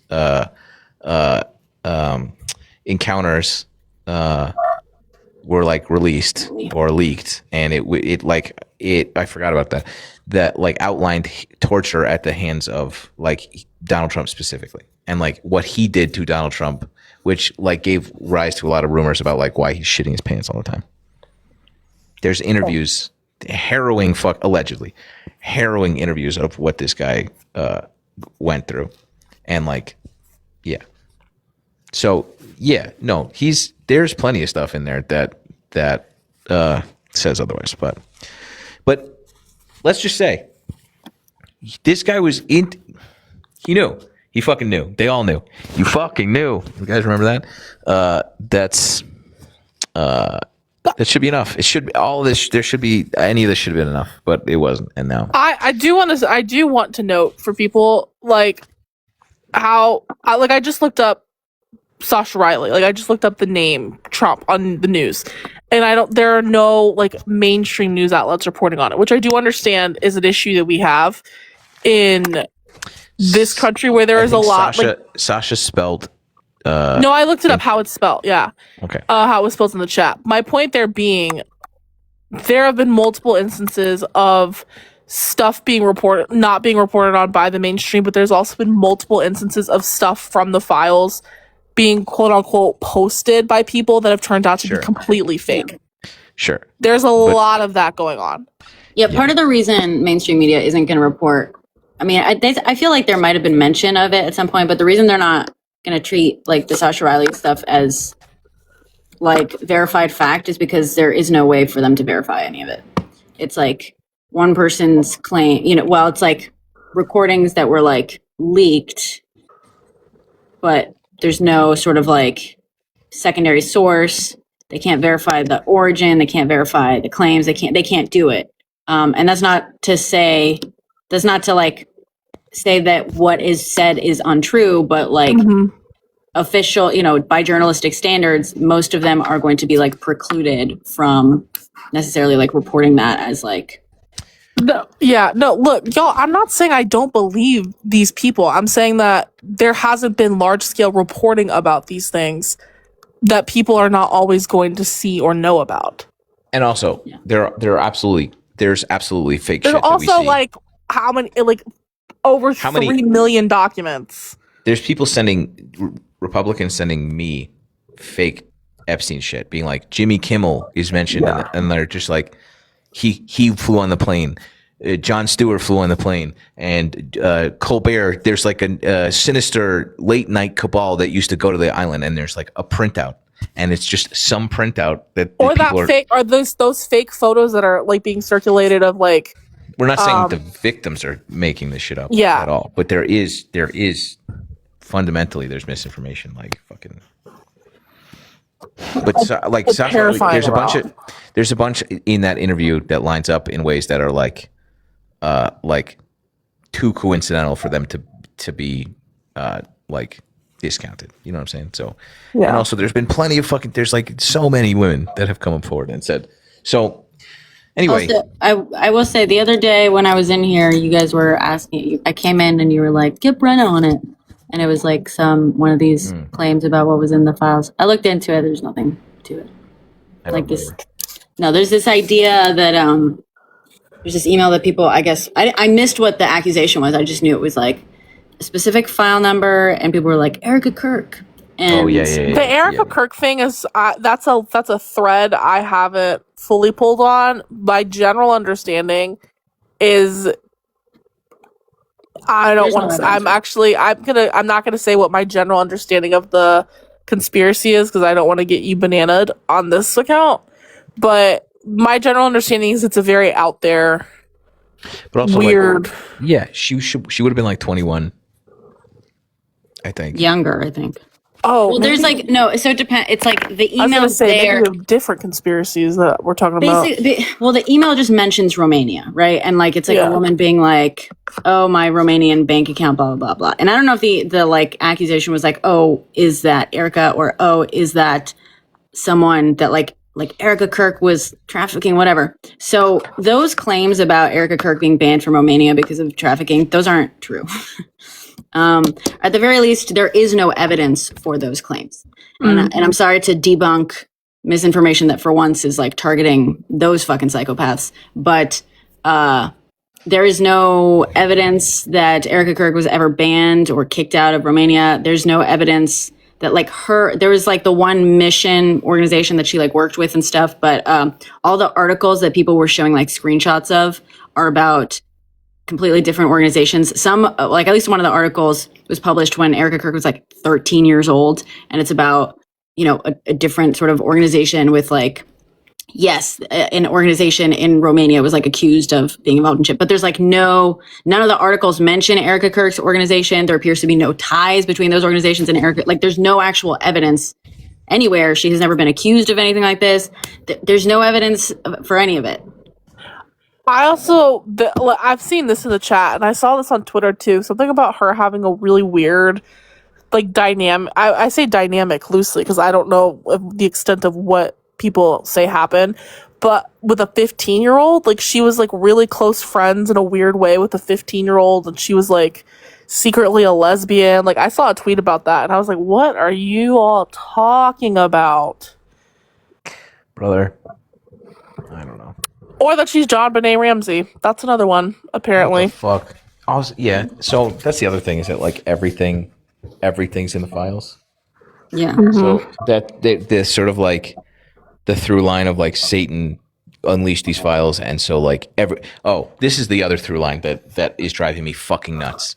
Is that like Chris Cornell and Chester Bennington from Linkin Park and Robin Williams and all of these like artists who unalived themselves were murdered by the Epstein. Oh my like fuck yeah. So like any celebrity who died recently is like because they were on they were all pedophile like hunters and they were getting too close and like I'm like shut the fuck up you monsters like why are you doing this like and they were like yeah dystopian. I like to point out there's someone in the chat who has been like saying something antagonizing shit to me for like a hot minute. I just clicked on the profile, the picture this is straight up an AI photo of a fake woman. Like this is I hate this. I hate that this is like where we are at now. Is there just robots everywhere that exist purely to stoke division? who is it or people hide behind The Martha May one. Yeah, I get the same shit on Twitter too. no Martha May is not. I mean, that's probably a fake profile, but they're in here. They're in my fucking. She followed this but person. the profile picture is my point of like I hate this. I mean, like, yeah, it's been funny. Martha everywhere. May, I'm not, this isn't my turf. I'm not going to say what I want to say, but. Say whatever you want. You're a dumb cunt. Wow, not that. You Don't say that. you know what? I found a phrase. There's a phrase I learned for that I really like that's really good for not getting bananaed, which is you put the N in cut. Mm-hmm. I've never been bananaed for calling someone a cunt. I made merch that now says "you dumb cunt" all across it. It's very good merch. You put the D in ick. Mm-hmm. Yeah, that's good. Nice. Yeah, Martha May, how about this? Why don't you provide the documentation showing that Erica Kirk was banned from Romania, and I will retract all of my previous statements. I'll just assume that everything else is true. Just do that. Tell me what to Google. It's one one bit of evidence, one fact that's, it should be easy to prove, right? There should be some sort of evidence of that. If you prove that, I will say that everything I said that is unproven, I will say, you know what, I take it back. Even though I haven't seen the proof, I can say for sure it all exists. Just provide one bit of proof and I will. You put the B in itch. So Kate, go to my link tree. I'm going to bed. Okay, bye. Olivia, see you tomorrow. Lame. Wait, what? You guys are hanging out tomorrow? Yeah. Yeah, we're going to be hanging out. Yeah. Oh, and We're gonna be hanging out later next Virtually. week. yeah, Monday, right? Oh, I hate y'all. Where are you going? The DC. State of the Union. I will not be Suto. there. I will be Wait, home. I will be watching it at What? home. Really? Oh, Yeah. Well, when you've been to the actual State of the Union ceremony as a guest of a congresswoman, the rest of it after that's just kind of funny little goofy point. The person who I sat next to at the State of the Union, Eric Adams. And he was so mad because I was the only person in this section who wouldn't make eye contact with him. That's funny. God. Anyways, We're not. Just to clarify, we're not going to the State of the Union. We're going to go to an event, watch part, yeah. and then we are going to roast the State of the Union. I think that's great, and I hope. DC, what are you wearing to this thing? Oh, I hadn't. I hadn't thought that far in advance. You're gonna wear a suit. I guess should I? You're gonna wear a suit. I just learned something. I was gonna wear a suit, but like a me suit, so it's not like a real suit. You know what I mean? It's I wear it just normally. It's fucking frog themed. Pause. So I was like, "Fuck! I gotta get something green." What green suit. What is frog themed? You have a green suit? Mm-hmm. You do? Fucking hell. Okay, you should wear a It's suit. more of a. Whenever you're in DC, whenever you're in Yeah, wear a green DC, suit. whenever you're in DC making It's a killer content, suit. unless it is like jolly good ginger adjacent, where it's like I'm outside a train station Even fighting then. people or like watching, like you should be in a suit. I'm sorry, not to be a mother here for a minute, but like they may not respect the institutions that they embody, but we should respect the power those institutions hold and what good they can do. Let's just reiterate. The place that we're going to is inflatable frog themed. Yes, but you are making content about something in But DC. I am also a fucking moron. No, you're not. You're not a moron. You have a lot I of could be power. wearing And you should act my like merch. it. Put I a could wear- damn suit on. I literally just bought a suit that is tan. Put a damn suit on. Wear the tan suit, Brenna. Okay, Obama. I didn't make the connection, but I just Okay. If you want to win the war, you Obama. better wear a suit. Yes. Besides, man in suit, more views. No, I'm gonna try to wear suit. green if I can acquire green. All right, I gotta go get my suit for my idiot brother who sucks. Okay. You love your brother. But I wait, do love my also, brother. okay, so State of the Union, I know the organization is live streaming, but there's also, isn't there like some like press setup and stuff? I don't fucking know. They're like, oh yeah, it's gonna be like a bunch of like press booths where you can set up and be like. The entirety of my planning is flying there. There's two people I'm gonna meet within the hour that I get there, and then I'm going to make all my decisions based on that. Sounds awful.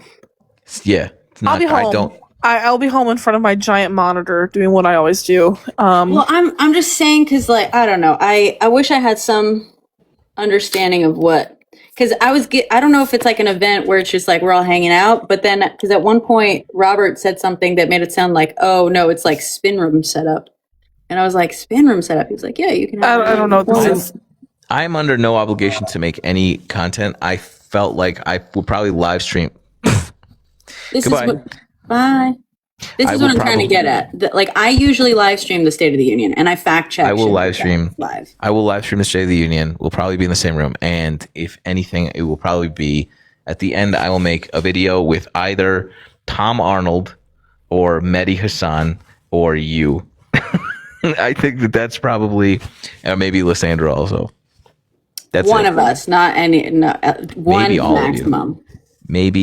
Maybe I'll go around asking everybody what your favorite lie of the thing was. Okay, so but this is what I'm trying to get at. If we wanna, I don't know. I gotta get clarity from Robert on it because like if you want to live stream, we should fucking live stream it, but like properly. You know what I'm saying? This is what I'm trying to get at. Like should we? Okay, I know. Okay, never mind. Scratch it. I have these NAND tubes in my Amazon cart for like 3 weeks. I should just pull the trigger right now. Are those the soft light things? That's fun. Little tubes. Yeah, Little tubey tubes. Get them so I can see what they're like. Get them so that I can use them. Yeah, I see you. Get them so that I don't have to buy them to see if they're any good. I'm going to borrow them from Jeff, and then if I don't like them, I'll return them to Wait, who's Jeff. Jeff? Bezos, Oh. Uncle Jeff. Uncle Jeff. I borrow stuff from him every day. Thanks. Here. I struggle with that. I know. Stop. I know it's Amazon. It's like I'm a little bit too ethical as a human. Oh, I don't have that problem. Also, calm down. I've seen you work. Also, can I just address a comment that I saw earlier? Someone was like, "Does Brennan ever change her clothes?" No, never. In fact, I will wear one outfit an entire week. I do too. I have. Are you familiar with the concept of sweatshirts and sweaters? and the fact that they go over other shirts and stuff. I don't know about you guys, but I get super obsessed with a sweater for a while, and I will wear it every day. I haven't changed these pants in 2 weeks. So. Oh yeah, well, there you go. Hell yeah! You only see me from here up.